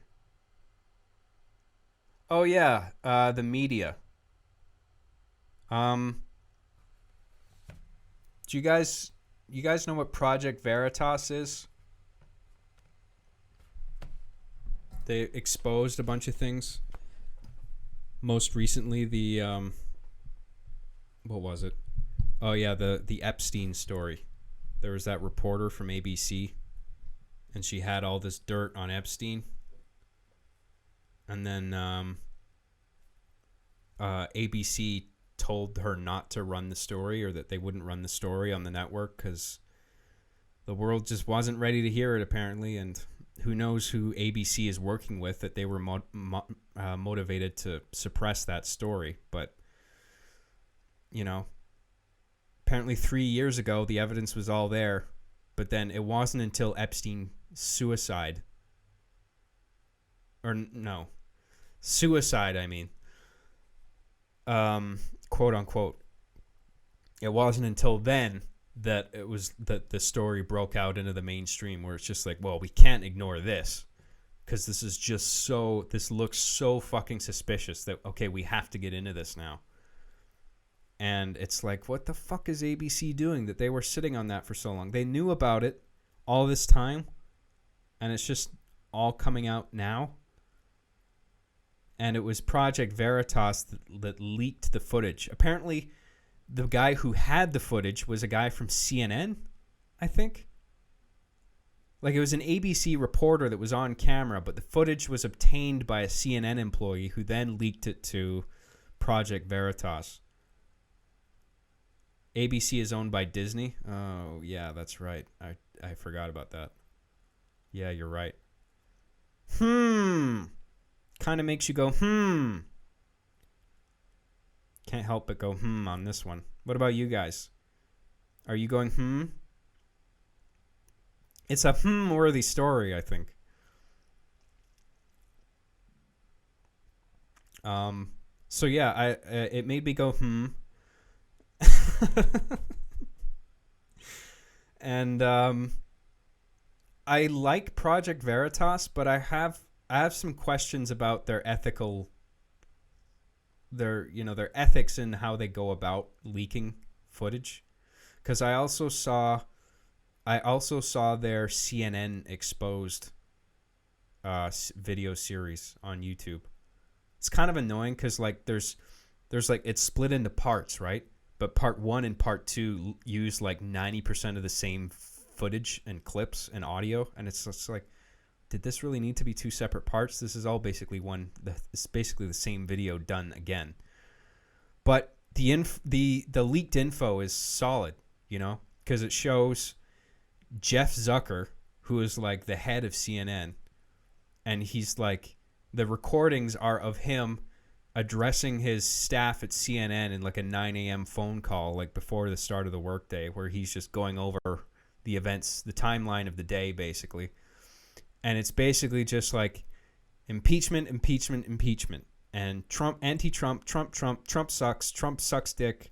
Just constantly just do that. Ignore everything else. Impeachment needs to be the main narrative.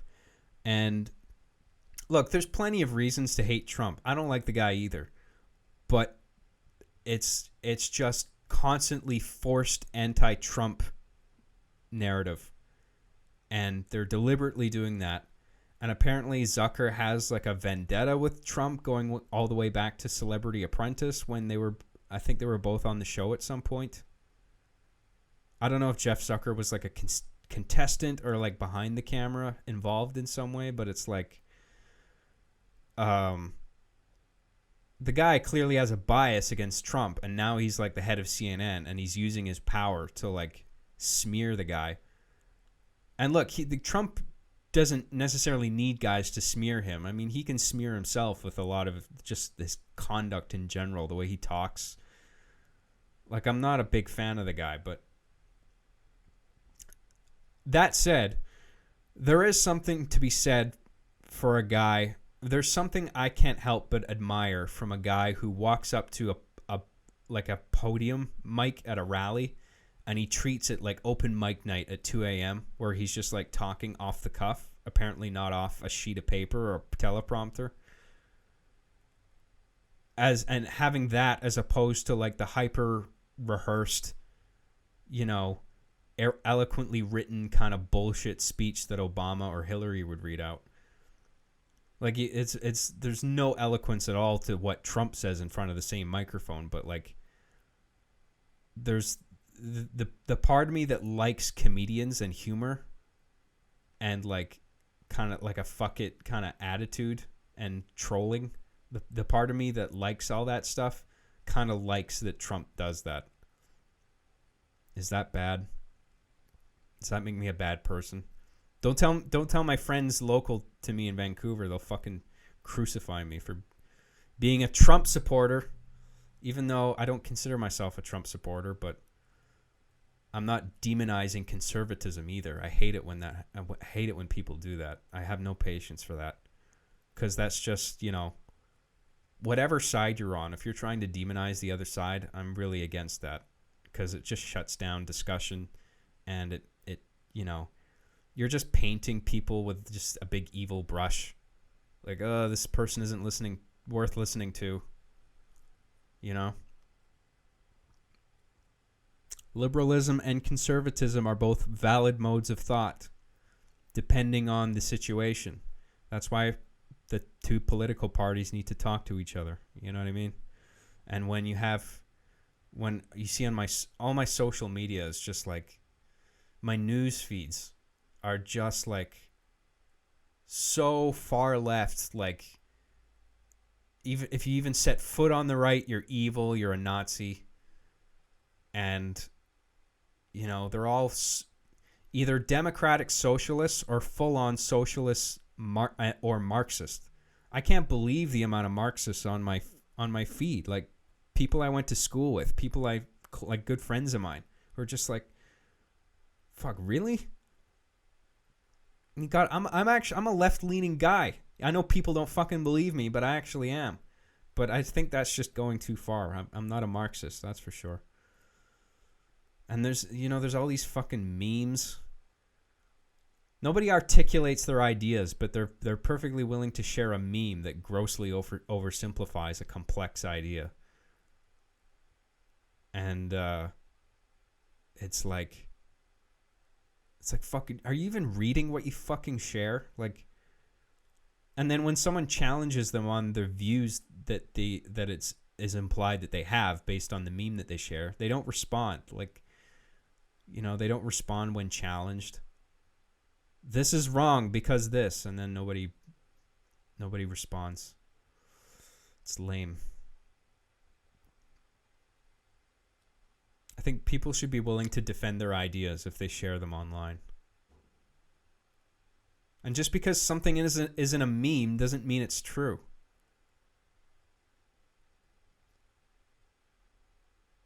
This text is embedded in a JPEG. That means it's true and irrefutable. No.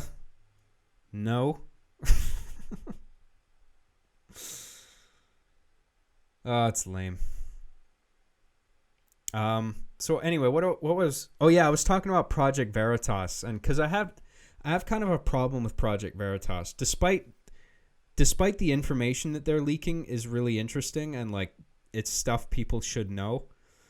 I have to question like at what cost we're getting this information, because on the CNN Exposed video series, for instance, there's people on camera, employees of CNN, who are fully exposed.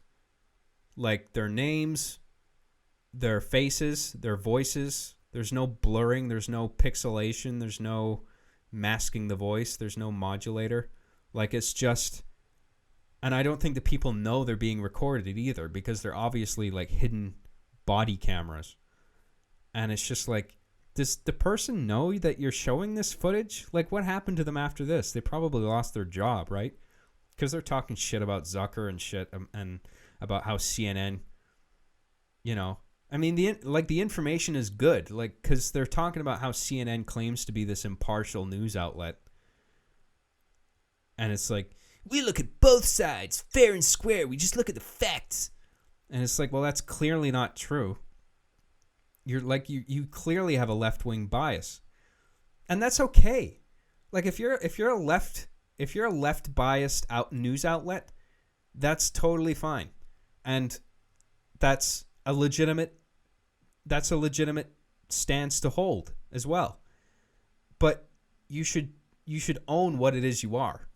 You shouldn't be a biased left outlet and then claim to be impartial, because then you're encouraging a lot of your audience to be like, well, CNN says they're impartial, so that means I don't have to watch any other news source and I can just watch CNN and I can get both sides of everything. And that's obviously, that's not true. People should watch CNN. They should also watch Fox News. I'm not saying Fox News is that great. I mean, I don't mind Fox News as much as I used to. And maybe it's just age, or maybe it's just like the network is becoming more rational than it used to be overall. But you should be getting news from all sides, and then figuring out the truth on your own, and just trying to find out where the overlaps are, and that's probably where the truth is, right? Because you're never going to get 100% truth from one source. It's just never going to happen. In an ideal world, you know, everyone would report 100% fact, but even if they do, it's always filtered through one person's particular viewpoint. You know what I mean? Like, reality is like, people control news outlets, and news is always filtered through the point of view of at least one person. So reality is always run through the filter of an individual who may not share the same worldview as you do. So you're gonna get the facts, but you're gonna get a slightly skewed version of it, like to whatever degree, right? Because it's a matter of degree. But watch news from all outlets, and then figure out what the truth is on your own. You know, just flick between, like, what are they saying? Okay, what are they saying about the same thing? And then it's just like, the truth is always somewhere in between. And I think that's, people should be encouraged to ingest news from multiple sources, not just one, which is what CNN does. That's why I think it's lame. It's like, just be honest about what you are. If you're a left-leaning outlet, just say you are. Just own it. That's okay. But no, they want to be at the top of the heap because they're impartial. Well, that's clearly not true anymore, thanks to the footage. But yeah, the Project Veritas thing, people being exposed on camera, I'm not sure how I feel about that. Because I saw, I can't remember his name, but the founder of Project Veritas, he had an interview with Steven Crowder. I watched that. It's like a half-hour interview. They're talking about the Epstein suppression thing. And he was saying, like, hey, just go to this URL, projectveritas.com/brave, if you've got something to share, if you work in the industry, in the media, and you're aware of some wrongdoing. Go to this website and report what it is you know, and I'll have your back, and I'll do everything. And I believe him, but I have to think, like, what about the people you exposed on camera for the CNN video? Like, did you have their back? Like, because presumably they lost their jobs as a result of you leaking that footage, which they didn't know you were recording. So is that really fair? Like, should the video have been released at the expense of those people not knowing that they were being recorded? Like, I'm not sure how I feel about the ethics of that, you know? I just know that the info is good and that people need to know this shit, like what's going on inside these companies. And I guess it just requires sacrifice to some degree. Ideally, these guys wouldn't lose their jobs by revealing the truth, but I mean, some people do it willingly because they're just fed up of lying to people. And maybe that was the case for like the CNN footage. I mean, maybe they found out after the fact that they were recorded on camera, and then maybe like the Project Veritas producers were like cleared it with them first. They were like, "Can we show this?" And maybe they were just like, "Yeah, fine," even though it's going to come at the expense of my career. I guess, sure. Maybe they're, they got a job somewhere else as a result, at a network where they're more about delivering the facts rather than being obviously partial to one side. I'm not sure. But anyway, yeah, that's my thoughts on that. And, it's just the fucking media, ABC sitting on that for all that time. But now that, Epstein didn't kill himself. And someone asked me if I think Epstein killed himself. And no, I think he was murdered. I think the security cameras were shut down manually. I think the security guards there at the time were told to take a walk. And I think one or two guys went into his cell, hired goons, and they broke his neck. They strangled him and broke his neck, and then they made it look like a hanging. That's what I think happened. Which is scary, because he was right on the verge of implicating a lot of powerful people in some very nasty business. And it's just so fucking suspicious that you can't help but be like, no.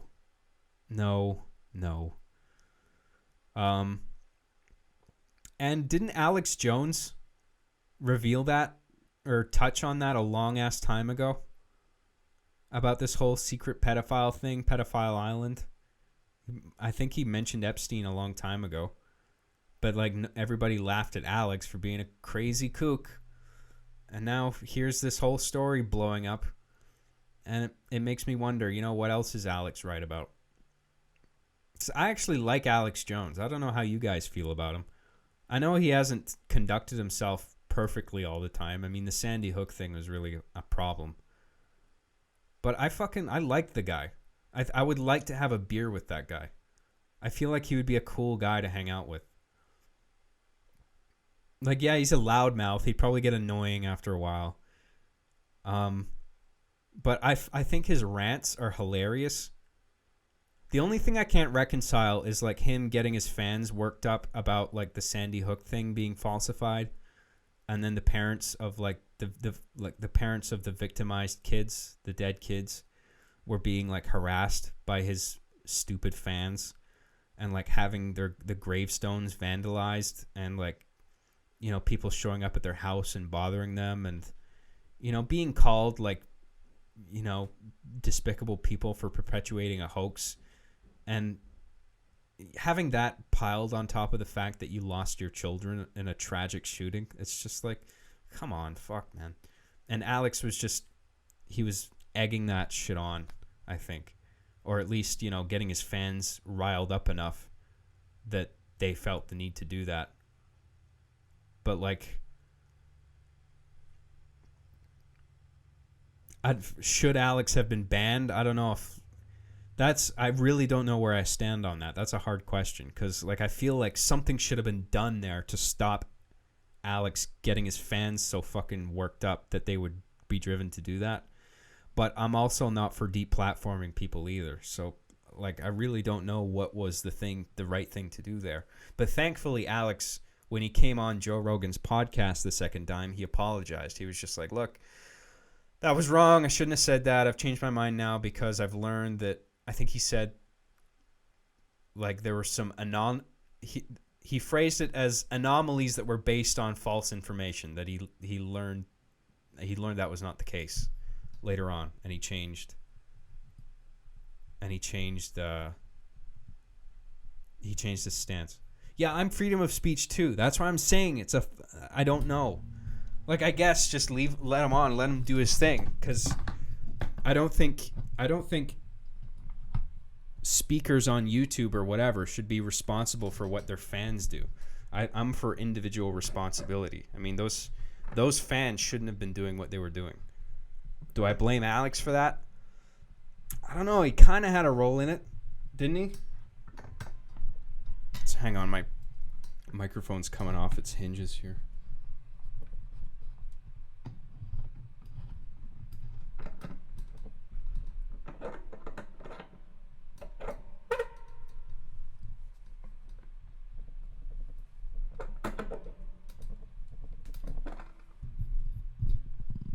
Sorry.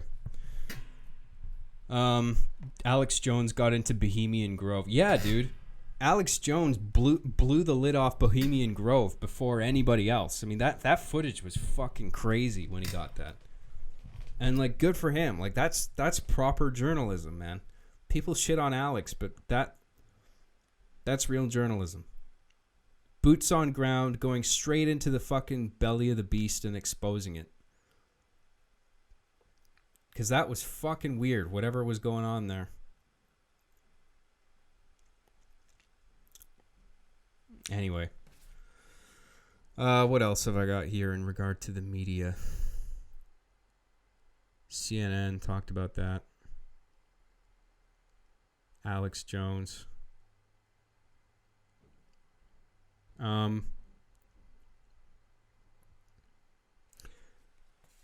What do you guys think about Don Cherry?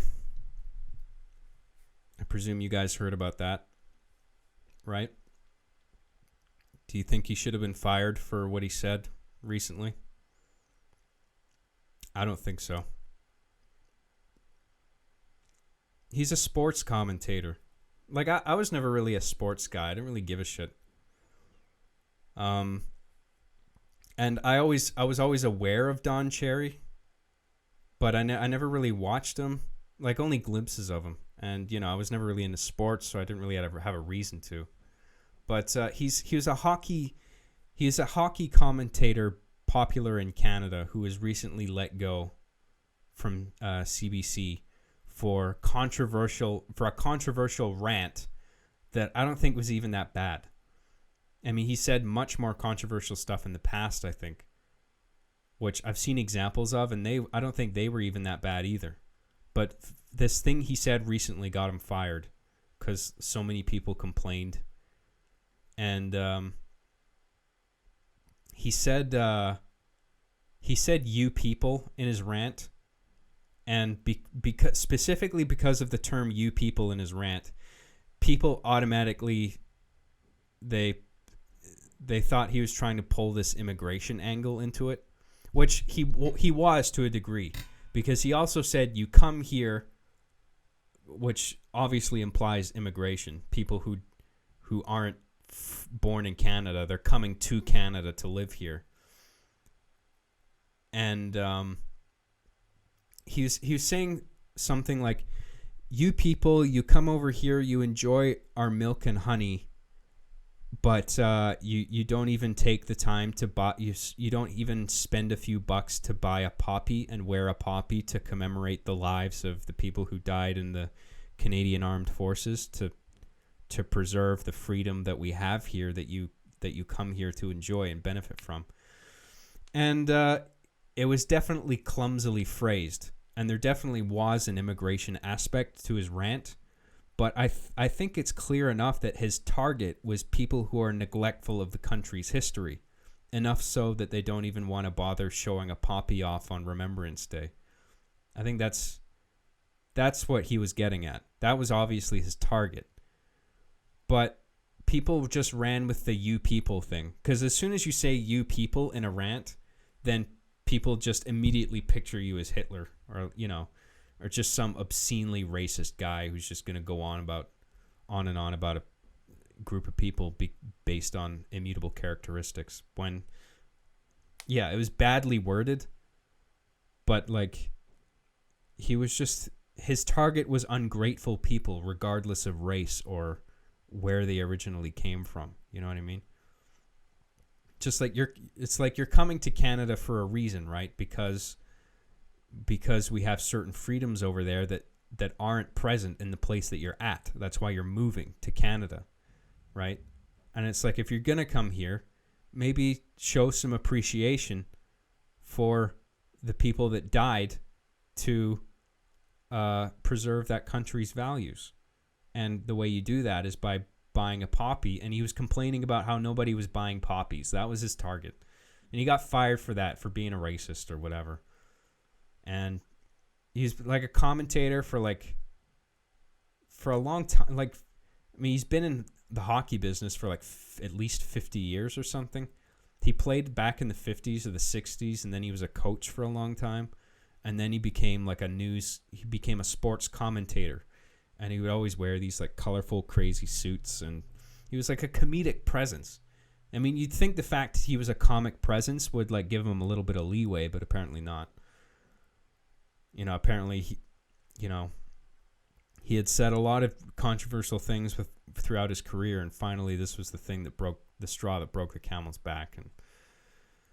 And he was like, he was interviewed after the fact, and he was like, "Yeah, I should have phrased it differently. I should have said everyone instead of you people, because I think because immigrants were not specifically his target. His target included immigrants, certainly, but the target was people who are neglectful of history, and they can be either immigrants or residents of Canada. It's not exclusive to one or the other." So, but people were just making it about an immigration thing just to get him off the air. And then all these people are relishing in the fact that he lost his job. And I don't think it's right. I don't think maybe he should have, like, maybe he said some horrendous fucking thing in his past that maybe should have got him fired back then. Even then, I would have been like, just, it's not that big a deal. But, like, I don't know if he said anything horrendous and is unforgivable in his past, but I don't think this most recent thing should have been the thing to get him fired, because that seems relatively tame compared to things he said before. Yeah, I know he mentioned immigrants. I just said. Or are you even talking to me there? Yeah, like immigrants were included in his target, but immigrants weren't exclusively his target. His target was immigrants and residents of Canada who are both neglectful of history. That's his target. He just pulled immigrants into that when he shouldn't have, because that people just use that as ammunition against you. You know what I mean? I don't know. That's another wrong opinion that most of my friends here in Vancouver don't share. Apparently, I'm a bigot for being on Don Cherry's side.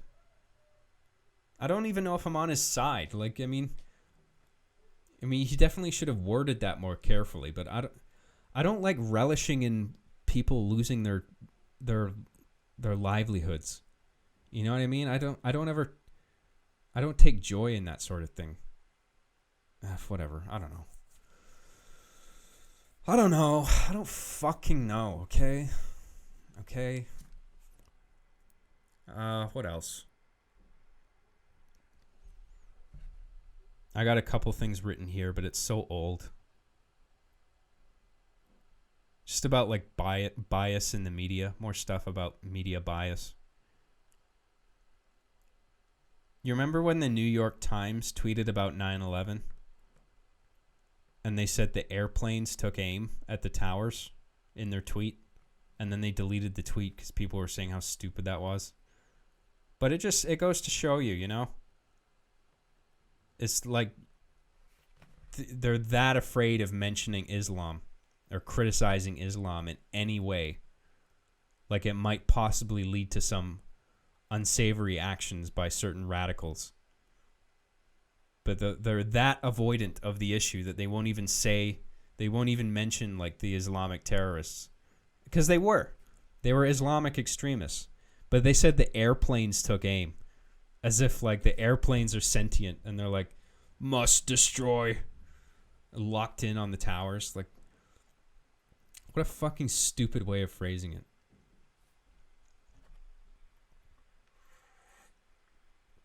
Obvious bias. But I think the New York Times is one of those... It's kind of like CNN where they claim to be impartial and they just deal with the facts, but that's not the case. New York Times is fine, but like you shouldn't only listen to New York Times or any outlet that claims to be impartial, because they're usually not.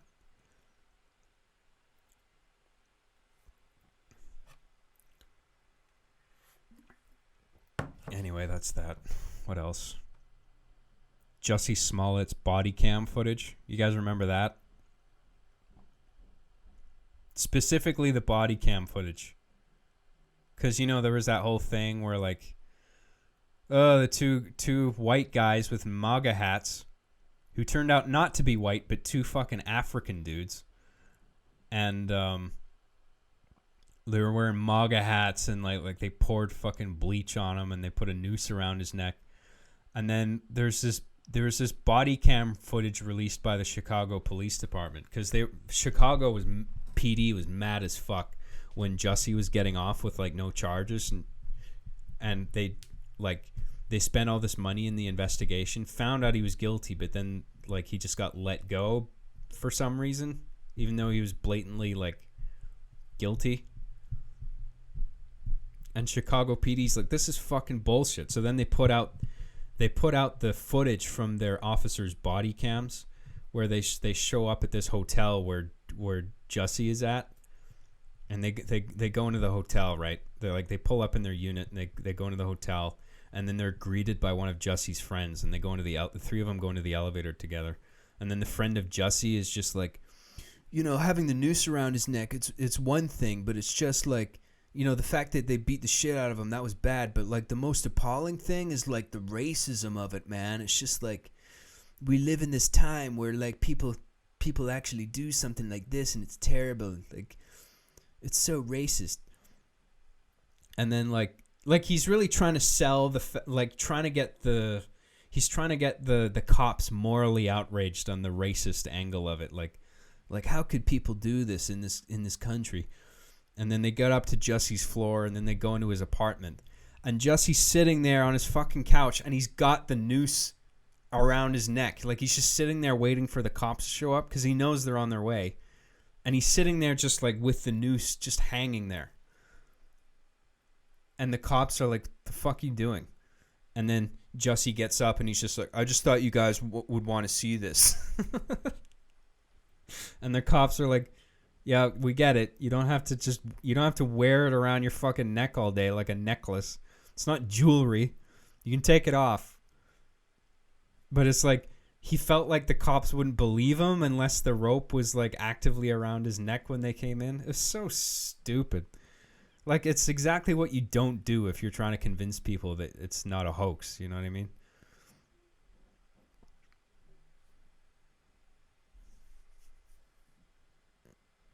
Anyway, that was dumb. And I couldn't believe how, like, the left wingers were defending that dude when it was just so obviously bullshit.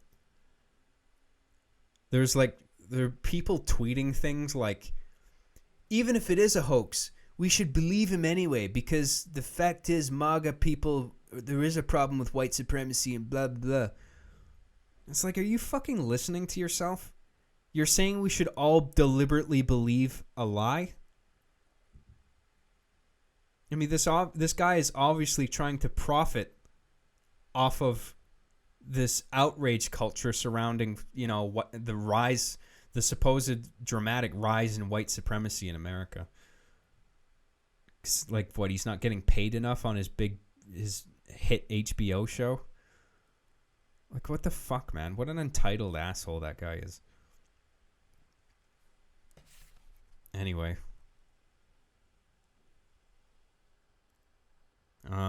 What else have we got here? What time is it? 2.5 hours. How you guys doing? Should I keep going? How do you guys feel? If you guys want me to stick around and talk for a bit more, I'll do that.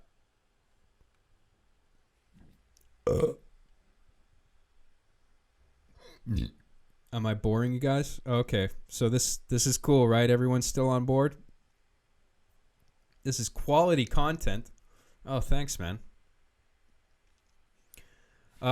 Let's go back to chats because there's some new ones. Where did I leave off? Actually, before I get into chats, I'm curious. Have I said anything? I'm genuinely curious. Have I said anything that offends anyone in this chat that people really vehemently disagree with? Where he's just like, I can't believe Jon said that or said that thing.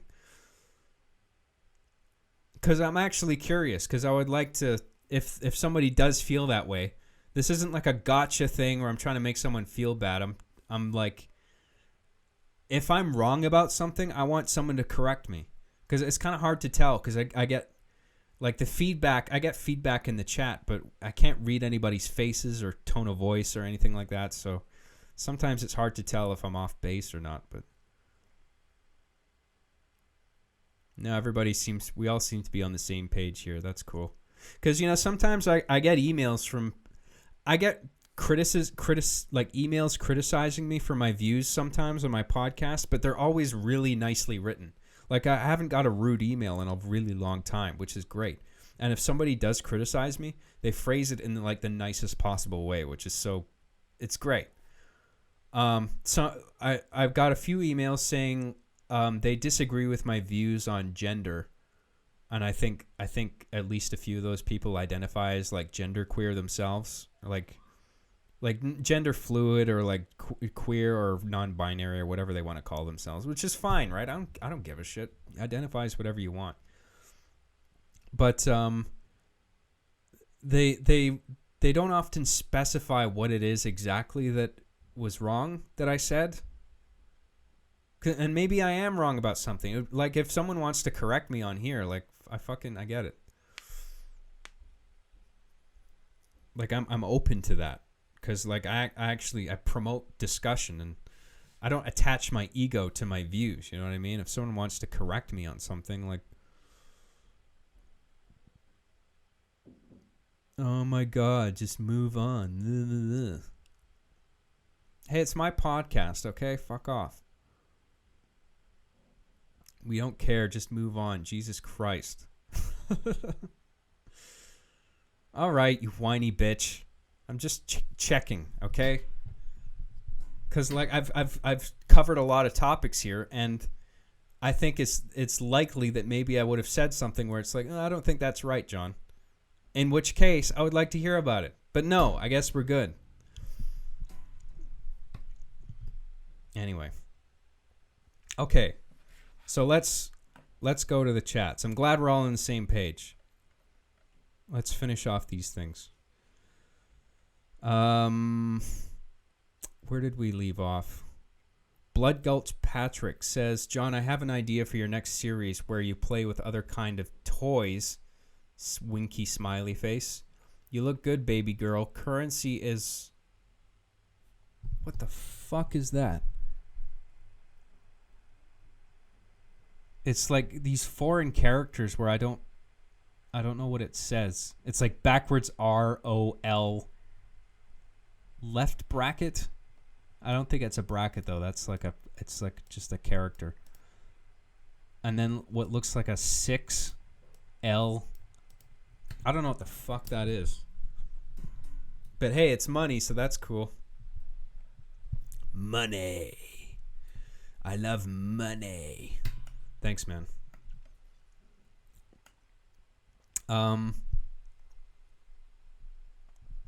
Yeah, your idea sounds great.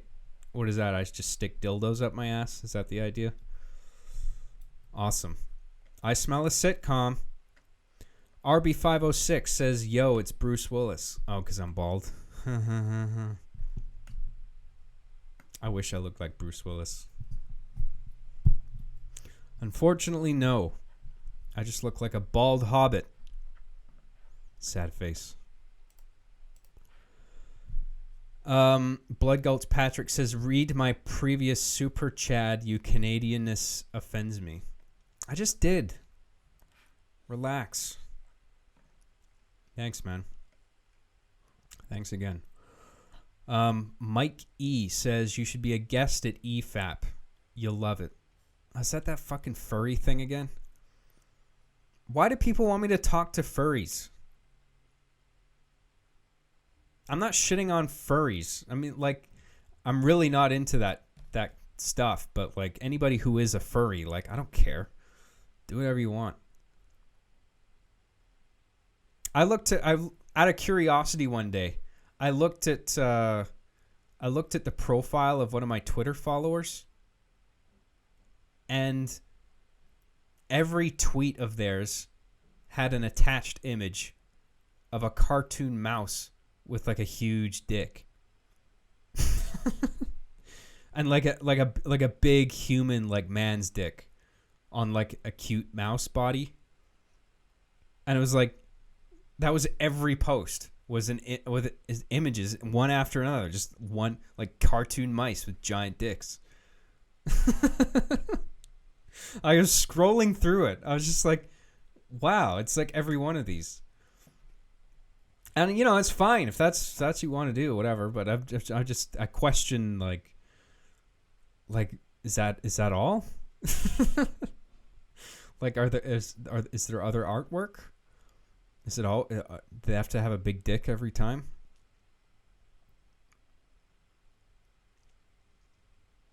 Oh, they're here in the chat. I think your art. I like your art style. I question the amount of dicks. It's a lot of dicks, and it's every post. Like, does every post need a picture of a cartoon mouse with a giant dick? This is just a secret ploy to get more pictures of mice with dicks.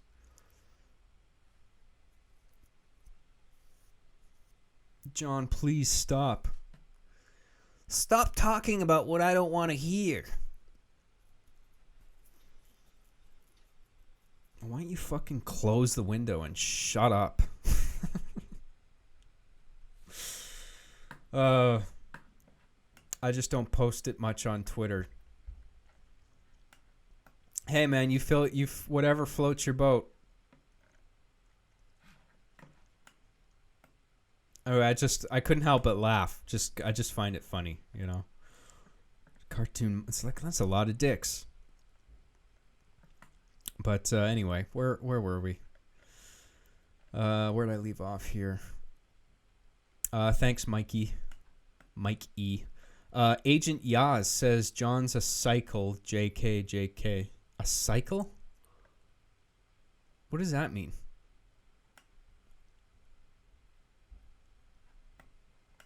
Haha. He wrote 2 other ones and he tried to say cuck in each one, but he always there's a typo for each instance. I guess I don't think it lets you say cuck. It might not. I'm not sure. Here we go. Chat flooded with cuck now. Agent Yaz, thanks, man. Yes, I know I'm a cuck. Don't worry. I won't forget. You guys always remind me anyway.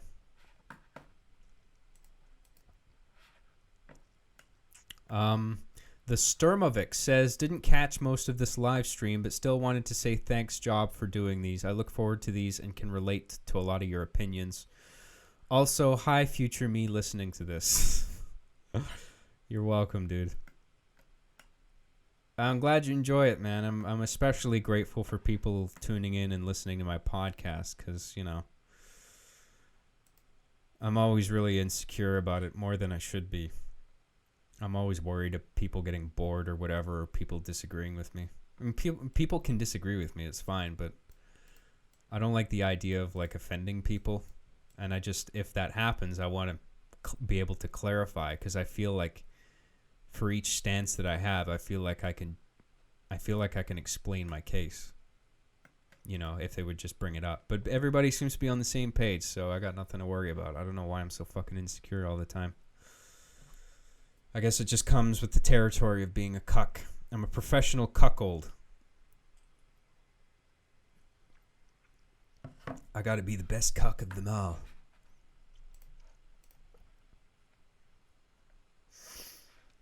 What else?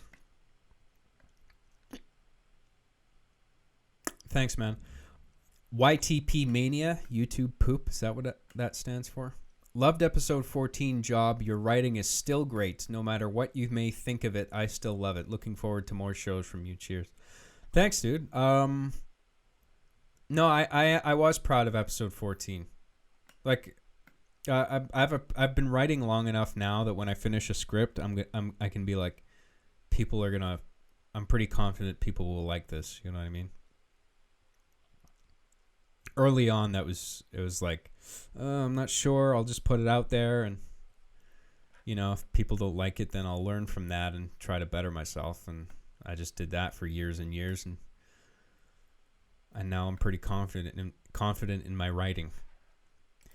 The key to writing confidently is just if you create compelling characters and you write them in a way that is honest. It's like, this is what this character would say in this situation. If you just adhere to the telling your story truthfully and being true to your characters that you've created, I think you're golden. I mean, you need an interesting plot there, and it needs to be like evenly paced and stuff. But I think if you just create compelling characters and you write them as honestly as you can, then I don't think you need to worry about like people not liking it, because I think people will always like hone in on the fact that you're telling a story as truthfully as you can. You know what I mean?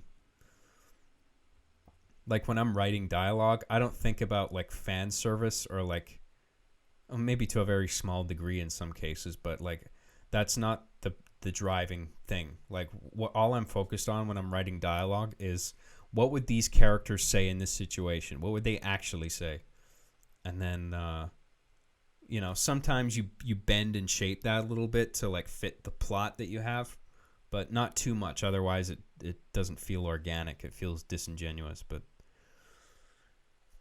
just write from the heart as truthfully as you can, and people will respect that, and it means you don't have to worry as much about being well received and stuff.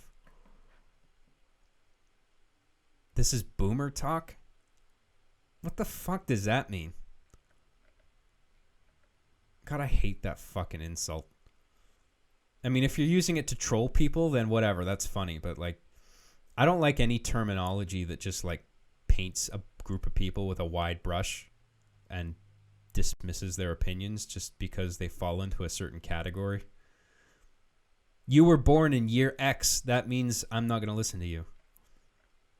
Okay, boomer. Okay, zoomers.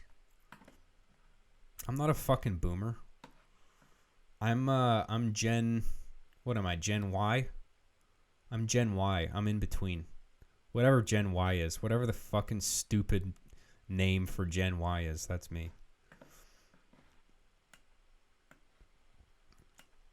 Thanks, YTP Mania. James R. says, nice podcast, John. I have been a fan for a long time. I get that you're busy, and I get that you have anxiety, so every time you stream, I really appreciate it. Check the capital letters. Gamers rise up. N-I-G... get the fuck out of here. I should have... As soon as I saw the N, I should have noticed. Trying to trick me into saying naughty words.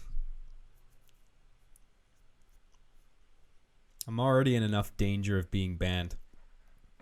But then so is everybody apparently, because apparently all you have to fucking do to get banned from not only YouTube but also Google is to spam slightly too many emotes in a live chat that encourages it. A round of applause for the Team YouTube, everybody. Well done. Don't know what the fuck's going on over there. Thanks, James. Oh, and also, he says, during 9/11, Trump helped to carry survivors out of the World Trade Center wreckage. I don't think so. Meanwhile, Obama was watching basketball in the Oval Office with his feet up on the desk. I'm pretty sure George Bush was in the office when the attack happened. You people gotta learn your history right. Thanks, James. I'd fact check that if I were you. James R. also says, God damn, James, you're on a roll here. John, there are no honest news reviews anymore, which is why you need to bring back Hyper News. Hyper News wasn't even a news show. I don't even know why I called it that. It was just a stupid name for that. Like, I know people like Hyper News and everything, but, like, seriously, it wasn't a news show. Like, it was, like, game reviews and, like, emails. How is that news? I don't know. Whatever. It was funny. Thanks, James. And then James also says, John, when are Patreon supporters getting the nude pics you promised? At this point, you are just a bit as big a letdown as Belle Delphine. Also, they went after Alex Jones for Pizzagate, and he wasn't far off. Yeah, I mean, is the Pizzagate thing even that hard to believe anymore? Now that the Epstein thing is mainstream, and that he owned and operated a fucking pedophile island like Jurassic Park. You know? Imagine that. A guy has an island for pedophiles. That's such a fucking crazy idea. And it's true. Pizzagate is like some kind of storefront masquerading as like a pizza business. but like these like secret phone calls from like high profile individuals were made to like an operator there, and there's like these recorded conversations that have all these suspicious code words that apparently are code words for like children, but they were like the code word for like young boys would be like hot dogs. So like in the phone call, the guys, some fucking pervert asshole who wanted a bunch of young boys for his sex party would be like, yeah, get me like 20 hot dogs, please. And like, the way Alex Jones phrased it in particular was really funny, because he was like, I'm not laughing at the situation. Obviously, it's bad that children are being abused, but it was like Alex Jones's way of phrasing things is like, you can't help but laugh, because he was saying like, he's like, hey, I'm looking for some hot dogs. These hot dogs are delicious. These are really succulent hot dogs we got here. It's like, okay, put me down for 20 hot dogs. It's pretty funny listening to him talk about it. But yeah, it's like suspicious. Like nobody, I think few people were like buying the idea of that being code for like it's weird, but like people weren't believing. Like, no, I don't think this is about kids. Really? Like, I don't know. It just sounds stupid. Pizzagate? Like, it sounds dumb. Like, the name Pizzagate didn't do it any favors. You know what I mean? 'Cause it just seems like right off the bat, it seems like a farce to be dismissed. Like, something like Pizzagate couldn't possibly have any legitimacy. But now that with the Epstein thing out, maybe something like that isn't such a fucking stretch anymore, you know? I don't know. That was definitely weird, though. I mean, apparently those phone calls did happen. That's how the phone calls went down. And there are these mentions of like hot dogs and pizza where it's like, that does sound like it's code for something. Maybe it's children, or maybe it's something like drugs or weapons. But it sounds like code for something, you know? Anyway, I don't know. That's that.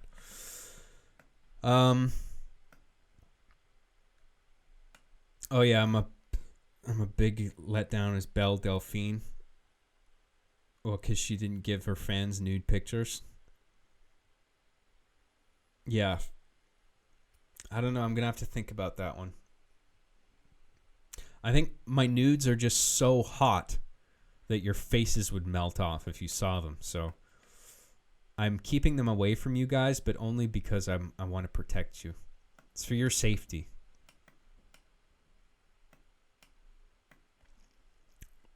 Thanks, James. Jojo97 says, keep going, babe. I'm so close. Gross. You whacking it over there? Thanks, Jojo. Rushmore says, hey, Job, why is you bald? Because I'm late. Because I like the look. I used to hate it. Now I'm a fan. I think I suit it. And I just, even if my hair is like a little short, like it doesn't take long for it to get like just greasy and looking shitty. Like if I'm shaved like this, it just always looks clean. And I like not having to fuck around with my hair at all, or it's convenient having it so short. I don't have to worry about it. I like the feel of it too. Anyway. Thanks, man. Decimator Omega says, to people here who are fans of mine, it's my birthday tomorrow. Last super chat for the night. I'll stop now. Hey, thanks, man, and happy birthday. I hope you have a good one, dude. That's cool. Mike E says, EFAP, every frame a pause, hours-long podcast. That is the furry thing, though, right? I think I looked at that on my last podcast. I went to the URL. I looked it up. It's some furry podcast, right? Yeah, probably not my thing. Thanks, dude. Haas Delgado says, you seen internet historian Sonic High School vid? Oh, that reminds me, we got to talk about the Sonic redesign as well. I forgot about that. You seen internet historian Sonic High School vid? I don't think I have. It sounds like cringe, whatever it is. Thanks, man. Death Star. Thanks a bunch. Haas Floss says, give us your longest yeah, boy. Yeah, boy!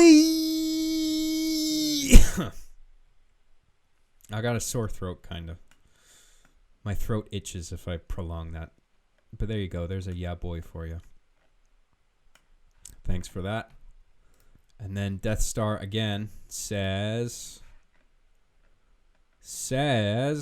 what does he say?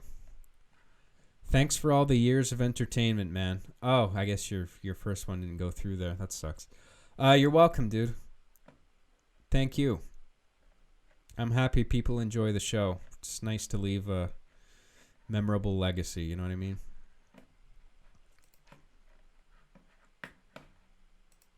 Before I die, I'm going to share my archive of my show.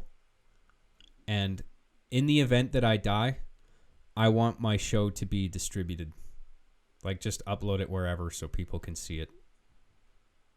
If I ever die and the show ever becomes restricted from viewing online for some fucking reason, if we end up in a left-wing apocalypse where I've been killed in a fucking gulag and my show has been outlawed from viewership, someone please upload it somewhere so people can enjoy it.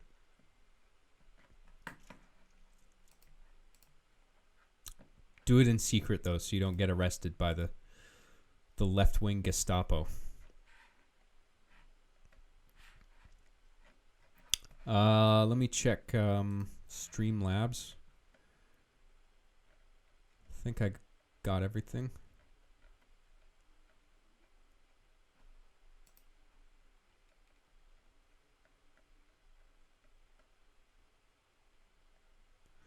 Scott Jackson says, just for the prime content of you... Oh, I read that out already. Okay, we're all caught up. Let's talk about Sonic. Sonic the Hodgepodge. So, there was a Sonic the Hedgehog trailer for the movie released a few months ago, and it had this horrific design for Sonic the Hedgehog, and everybody hated it, including me. And the filmmakers were like, okay, we're going to fix it. Give us some time. We're going to fix the design. And yeah. So now they're back with a new trailer, and the design has been improved. I've looked at it. I've seen the new trailer. The design is good. I mean, if you're going to do a live action Sonic, that's pretty much like... I mean, there are maybe a few things I would do differently, but that's pretty much what it should be. And it looks good. Like, for a live action Sonic movie, it's a decent design. I still have a problem with the movie, though, just because the movie looks lame.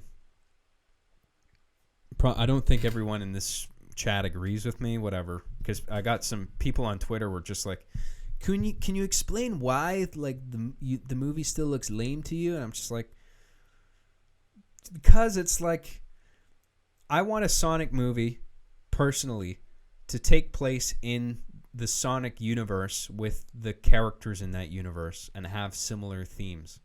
Like I said on Twitter, it doesn't have to be exactly like the game. In fact, I don't want it to be exactly like the game. But I want it to take place in the game's universe to some degree with the characters in that universe. And like still have Robotnik, but just tell an intimate story with just a few characters that doesn't take place in the real world where Robotnik's trying to take over an island or something. And just tell a simple story with Sonic about freedom and, you know, because he's a freedom fighter, right? So like whatever a Sonic movie should be, that's like at least what one of the themes should be, right? Just have Sonic being a freedom fighter on Angel Island or something, and then have a movie plot where it's like that. Like, what's wrong with that? And then like maybe have Metal Sonic in there, and like I think you could do a really cool Sonic movie. But I'm not a fan of like this framework of like Sonic's in the real world. He goes through a portal unexpectedly and James Marsden is a small town cop, and he lives an uneventful life, but then he meets Sonic the Hedgehog, and he's gonna find out that blah, blah, blah, blah, blah. That feels like what the new Sonic movie is. And it's just like I hear that trailer voice in my head when I watch that trailer. Like, it might as well be Rob Schneider as the cop. Rob Schneider, doop-de-doo. Rob Schneider is a cop in Green Hill Zone, and one day, Sonic the Hedgehog shows up, and he's gonna find out that being a hedgehog isn't so easy. Rated PG-13. And I like Jim Carrey as Robotnik. I think that's a really interesting casting choice, but I feel like he's too zany with it. Like, someone needs to tell Jim to fucking tone it down a little bit. But then I guess that's why you hire Jim Carrey, right? Is because he's that guy who will dial the performance up to 11, because that's just what he does. That's, Ace Ventura, The Mask, whatever else. Like, whatever you hire him for, he's going to give you. I mean, he's given restrained performances before. Like, he did Andy Kaufman in Man on the Moon. He was in that drama thriller, The Number 23, which was dog shit, but at least it was like a serious role for him. Yeah, I know it's Jim Carrey, but I'm saying, like, he's done restrained roles before, and I feel like if he's doing Robotnik, maybe he could have been a little more restrained for this one. But he's just like, he's so outrageous with the Robotnik character that I can't really take him seriously as like a threat. And like, people. I was reading some threads on the web saying like, either the Sonic design thing was an actual mistake, or it was the greatest marketing stunt ever conceived.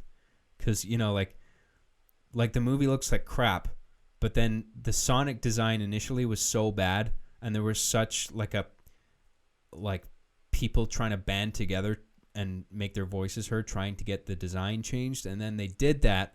And then it's like, here it is. This is the real Sonic. And then I think that's going to pressure a lot of people into giving the movie praise just for the redesign, even though the movie just still kind of sucks.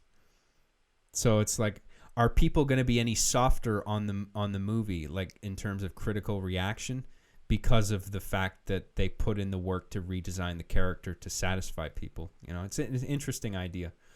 I don't really know, but I'm not a fan of the narrative framework of that movie. And I feel like whoever the creative head is, like at the top of the Sonic project, the creative lead, I feel like their inspiration of what a Sonic movie should be comes from a different era than the era I grew up with, because there's different eras of Sonic, and some are better than others. Like the Genesis, Sega CD, Game Gear era, that's mine. That's the Sonic I know. And that's a different Sonic than the Sonic of like I feel like the creative director's idea of Sonic is like Sonic Heroes, or like Sonic 06, or Sonic and the Black Knight, or just those, Unleashed. There's like these weird spin-offs that are like tonally kind of weird, and like there's these like live action elements thrown into it. Like Sonic 06 had that realistic looking Final Fantasy princess character, but then you have somebody as like relatively malproportioned as Sonic in the same universe, and it just fucking looks weird. And that's a problem I have with the movie. This movie that's coming out, it's just like, I don't believe that Sonic would exist in this universe. Well, he goes through a ring portal apparently, right? And that's how he ends up there. But yeah, and like, I don't know. There's a bunch of jokes in the new trailer, like jokes, but it's like just unfunny gags. Like there's in the first trailer there's this joke about like how Sonic is hiding in James Marsden's gym bag. And Sonic says like, "Oh, it smells like sweat and ham sandwiches in here." And that was like at the very end of the trailer. That was supposed to be like a big laugh out loud punchline, and it's just like, how is that a joke? What's the joke? That he carries his lunch with him in his gym bag? Yeah. Maybe he's going to be hungry after he works out. Like, how is that funny? Smells like ham sandwiches in here. Ha ha ha. Like fucking hell, if you're going to make it funny, actually put some proper jokes in there. You know? The humor is just like lame. There's one mildly funny joke in the new trailer where Sonic is reading Flash comics. But even then, it's just like, oh, I get it, because they're both fast. Like, I didn't really laugh when I saw that. Like, it was like a nose laugh. Like, that's all I gave it. There's not really any laugh out loud comedy. And also, I don't feel any tension in the movie either. So I don't get anything out of the movie dramatically or comedically. So I'm like, why do I want to see this movie? So I'm just not interested. That's just how I feel. Okay? Not that stoked. I'm a fucking rabid Sonic fan, but I don't like modern Sonic. I'm not a fan. I want a Sonic movie based off of Sonic CD. I want an animated 2D Sonic movie. I tweeted this the other day. I said the best cinematic depiction of Sonic that I've ever seen is the opening and closing cinematics of Sonic CD.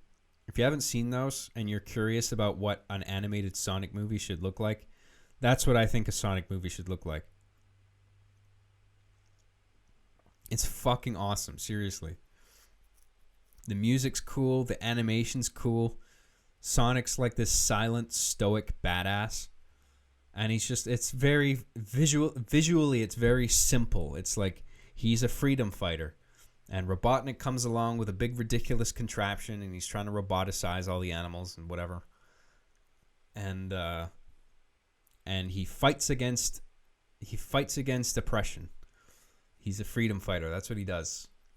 You don't need all these stupid jokes crammed in, you know? Sonic Mania, yeah, that was great. I loved Sonic Mania. Apparently there's no plans for a sequel to Sonic Mania, and I'm just like, why? What the fuck? This is like the perfect opportunity. Like, I want Sonic Mania with just all new levels and music. That would be great. If I have any criticism of Sonic Mania 1, it's just too much of a retread of the old stuff, but they were playing it safe because it was the first time in a long time that they were making a 2D Sonic game. So, like, you know, whatever. It's kind of like The Force Awakens, where it just plays it really safe by retreading A New Hope. It's like, fine, but, you know, try and mix it up for the next one. But I think there's, like, no plans for a sequel, which is disappointing. I would have loved Sonic Mania 2. Whatever. It's because the Sonic Mania guys are more successful than Sonic Team. Well, that's fucking Sonic Team's fault. We shouldn't get a Sonic Mania sequel because these guys are better than the original team. I mean, fucking hell, whoever does it better. Whatever. I guess Sonic Team is like, you're making us look bad. Let's just keep pushing out our dog shit. Like Sonic Forces. They tried to like release that in unison with Sonic Mania, and there's like some crossover. There's like a time travel element in Sonic Mania, or like a multiverse thing that crosses over with Sonic Forces in some way, or like the villain is the same or something. I don't know. But there's a bit of an overlap there, and it was intentional because they wanted to like, it's like Sonic Mania is a hit, and it's like, oh, by the way, here's also this awesome Sonic Forces game, which was panned, I think. And it was like cringy because it was like it had this create your own Sonic mode, and people were just making these abominations. The Sonic fan base already has a bad enough rap, but you're gonna give them a tool to make their own Sonic the Hedgehog, and it's like Cold Steel the Hedgehog. You know what I mean? Favorite band, 9 Inch Nails. Hates all things good. Loves all things bad. Smokes cigarettes. Hates cleaning his room. Cold Steel. Nothing personnel, kid.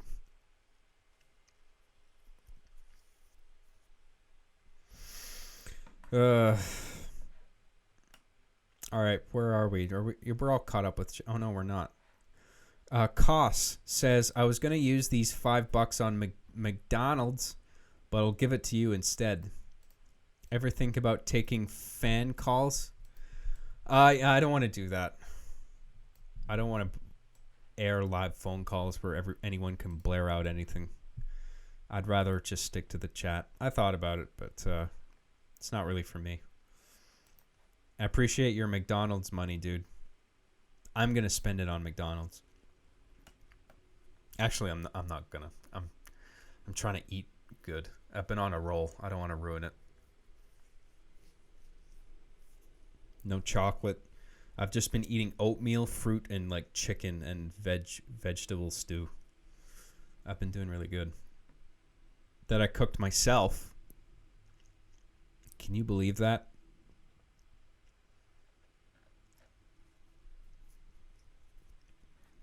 Anyway. Thanks, Koss. No Manos says, do you read super chats? Reply to this one for more. Of course I do. What do you think I've been doing this whole time? This is Super Chats the show. You must be new to this podcast. That's all this podcast is. I just read super chats and ignore everyone else.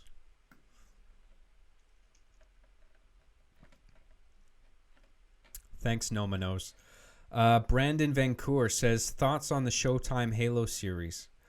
I don't know. I haven't really looked into it. I mean, is it official? Because this has been official before, hasn't it? And then nothing came of it. There was going to be a Halo movie. No movie came out. There was going to be like a Spielberg produced show. That didn't come out. But now it's back on. And I don't even know what it's about. But hey, if it's good, I'll watch it. I mean, I just hope it's good. And it's not just like cringy SJW shit, you know? Which so much stuff is nowadays. The cast has a bunch of women. Well, that could still be cool, but I hope it's done in the right way and it's not like pandering. Because there's female Spartans, like there's like Linda. Like, I don't know if you guys read the Halo books, but I like those books. And I like the other non-Master Chief Spartan characters. And I think at least 2 of them are women. And I like those characters. Maybe they could do something with that. Is it all women? Is this going to be a fucking Ghostbusters thing again, where there's like a Chief is a whammon now? Chief is a strong black whammon. Basically the Keys family, but black in the politics of ONI. Are they going to do some like systemic sexism in ONI or some shit? I hate that word. Just like 007. I don't know what's going on with 007. There's this buzz that apparently 007 was going to be a strong black whammon now. But maybe that's just for that one movie. Like, maybe that's not their permanent plan going forward. Maybe I got confused with that. Some people were giving me shit on Twitter for, like, overreacting just because I think Bond should stay like a British guy. Like, I don't even care if he's white. Like, he can be a white guy, black guy, whatever. But I just think there's something essential about Bond being British and being a man. Like, because I think all the Bond movies are like masculine power fantasies. That's what they are. That's the cultural root of it. They're masculine stories that are rooted in British culture. And why can't it just stay that way? Why do we have to shake things up by having a female Bond? And that doesn't even work, because 007 is tied to the name James Bond. You know? Just like Alec Trevelyan was 006. If you saw GoldenEye, Alec Trevelyan's 006, James Bond is 007. And if you watch Casino Royale, James Bond got 00 status. He was the 7th agent to get 00 status because he killed 2 people. That's the conditions. And so that number is assigned to that name, James Bond. So unless you're gonna retcon the whole idea of James Bond, you can't all of a sudden have a woman who's got the same 007 number. And the 007 brand is like, that number 007 is so identified with the Bond franchise that you have to use that number. You can't go forward with the franchise and call it 008. It wouldn't have the same sticking power. You know, it's like, if you're going to do a Bond movie, you call it 007, and only James Bond can be 007 because it's tied to that specific name. And if the name is James, if the name James is locked in there, you kind of have no choice but to keep making it a guy. But I just think that's okay. You know? And I also don't mind a spy franchise starring a woman. They already did that with Atomic Blonde and other movies. Red Sparrow. Even that's more like that with J-Law, but that was more leaning into espionage rather than like action. But like, I don't see why, like, if you want to do a female Bond, why not just give her a different name and have it a different franchise and just be its own thing? And maybe that would be really successful. And I would be totally on board with that. I would go watch those movies if they were good. That's the thing. Are the movies good? I would go to a good secret agent spy action thriller if it was good, regardless of who's in it. Whether it's a man or a woman, whatever race, I really don't give a shit. But I think if you're going to make a Bond movie, I think it should stay masculine and it should stay British. Because maybe you guys don't all agree, but I guess I'm traditional. I'm a traditionalist when it comes to that in particular. Because I'm a Bond fan. And, but, you know, even watching some of the old movies to this day, like, I cringe at some parts, you know, where I'm just like, you know, if there's a scene where Bond is slapping the Bond girl around, and I'm just like, oh, that's fucking hell. That's unnecessary. Like, but, you know, it was a different time, and they thought that was okay, and they shouldn't have done that, and it was kind of degrading, but what are you going to do? I mean, fucking erase the movies from history? I mean, that I'm against. Historical revisionism and erasure. Like I don't think anything should be erased from history. History should stay where it is, and it should always be there as a reminder of where we were, what ideas and what people's ideas of ways of life were back then, and what progress we've made since then. You know, because you need those you need history preserved so we don't repeat the same mistakes over and over. You know, it's just, you need that reference point where it's just like, we were there then, we're here now. You need that like contrast where, you know, history's set in stone, but we can always better ourselves. And you guys know what I'm saying. Whatever. Fucking hell.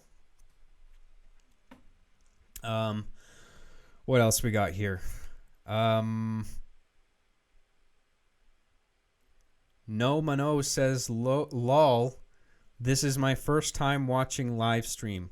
By the way, my name is pronounced no E. No E, no Manos. Munos. How the fuck do you say it? You're saying there's no E in it, but I just say the latter half of it? Nomenos? Or is it just monos or munos? Munos? I guess I'm supposed to say it with an accent. I don't know, dude. I'm trying. I'm sorry I'm butchering your name. Thank you for the support, though. I'm glad you're... I hope your first time watching my live stream has been an utter joy. Of course it is. You're watching me. I'm the best YouTuber ever. What's not to love about me? Thanks, man. Kiro says, hi, John. What's your opinion on the SFM pic I made of Kylie getting... for fuck's sake, dude. Getting foot banged. Also, I noticed that the reach flight on PC allows you to lower your weapon online. The reach flight on PC allows you to lower your weapon online. Any chance you'll feature real players as actors in future RB and the Chief episodes? No fucking way. I don't want to coordinate people on Xbox Live. I've done that before. It's a fucking nightmare. I want full creative control because I'm a fascist who just wants to control everything. I'm a control freak. Yeah, I don't want to do that. Kylie getting foot banged. I've talked about this already, dude. You keep bringing it up. It's fine. It's a piece of art.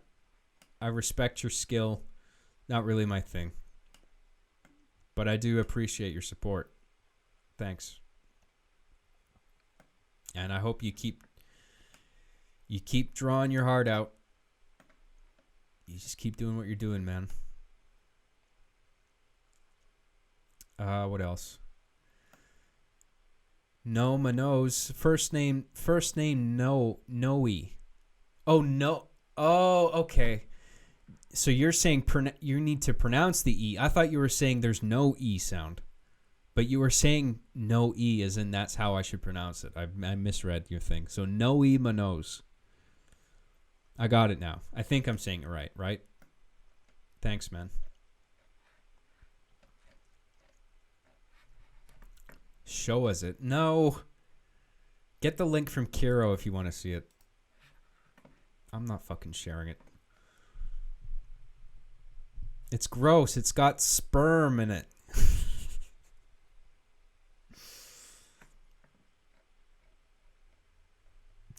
Ropes of fucking jizz.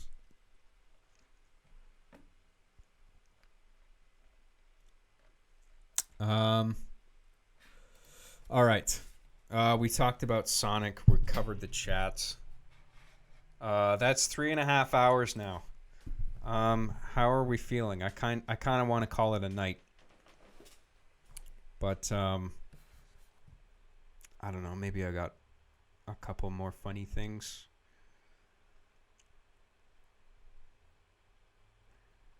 Climate change was another thing I wanted to talk about, but I think we'll save that for another one because we've been going for a while. I'll do that next time. Climate change. Is he a climate change denier? Find out on the next episode of See Me After Class. Climate change denier. Who the fuck is denying climate change? Of course it changes. Fucking hell. If you want to call it, man, I'm kind of hungry. Me, I'm hungry though. I'm hungry. I want to go eat.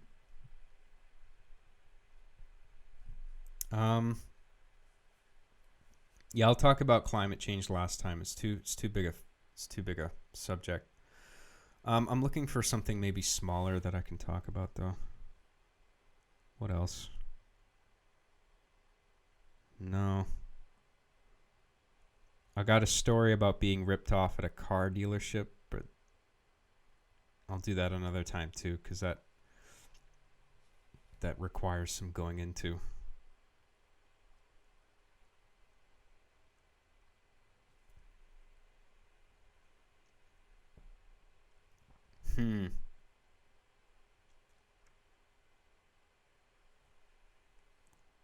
No. Yeah, I think I'm just gonna call it. We've been going on for a while, and I kind of just wanna go eat something and just fucking chill out for a bit because it's getting late. The guy who is Australian says, Hey man, in the future I would love to hear your reviews on some of the classic movies. Taxi Driver, Once Upon a Time in America, etc. I'm guessing you've seen them. Taxi Driver I've seen. Once Upon a Time in America I actually haven't seen yet, but it's on my list. I'm really stoked to watch that because it's like a 3-hour gangster epic with Robert De Niro. I'm looking forward to watching that. I'll let you know though once I see it.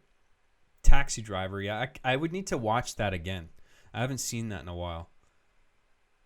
To be able to like talk about it in depth, I would need to watch that again.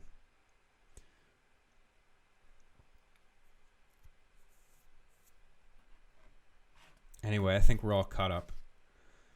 All right, guys, I'm gonna call it here.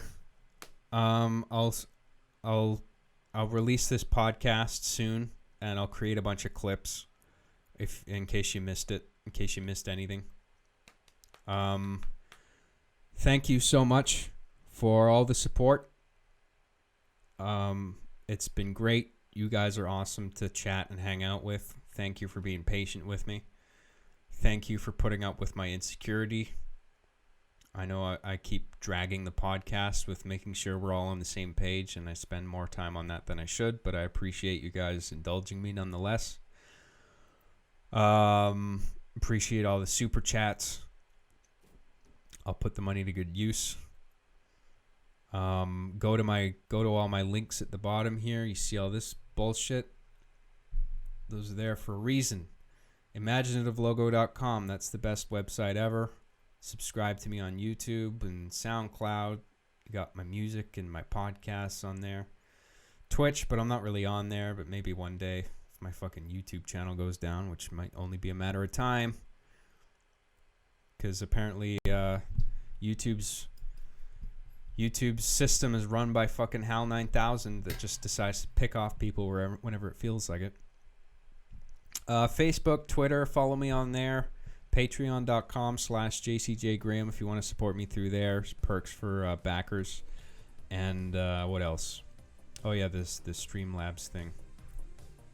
And I got a merch store as well. You can get to that through my website. There's not much on there. I got to add more items onto it. I've just been busy with other shit. But anyway, there's my links. Thanks again, everybody, for participating. I hope you enjoyed the show. I'll be back again soon. And cheers. Have a good night, everybody.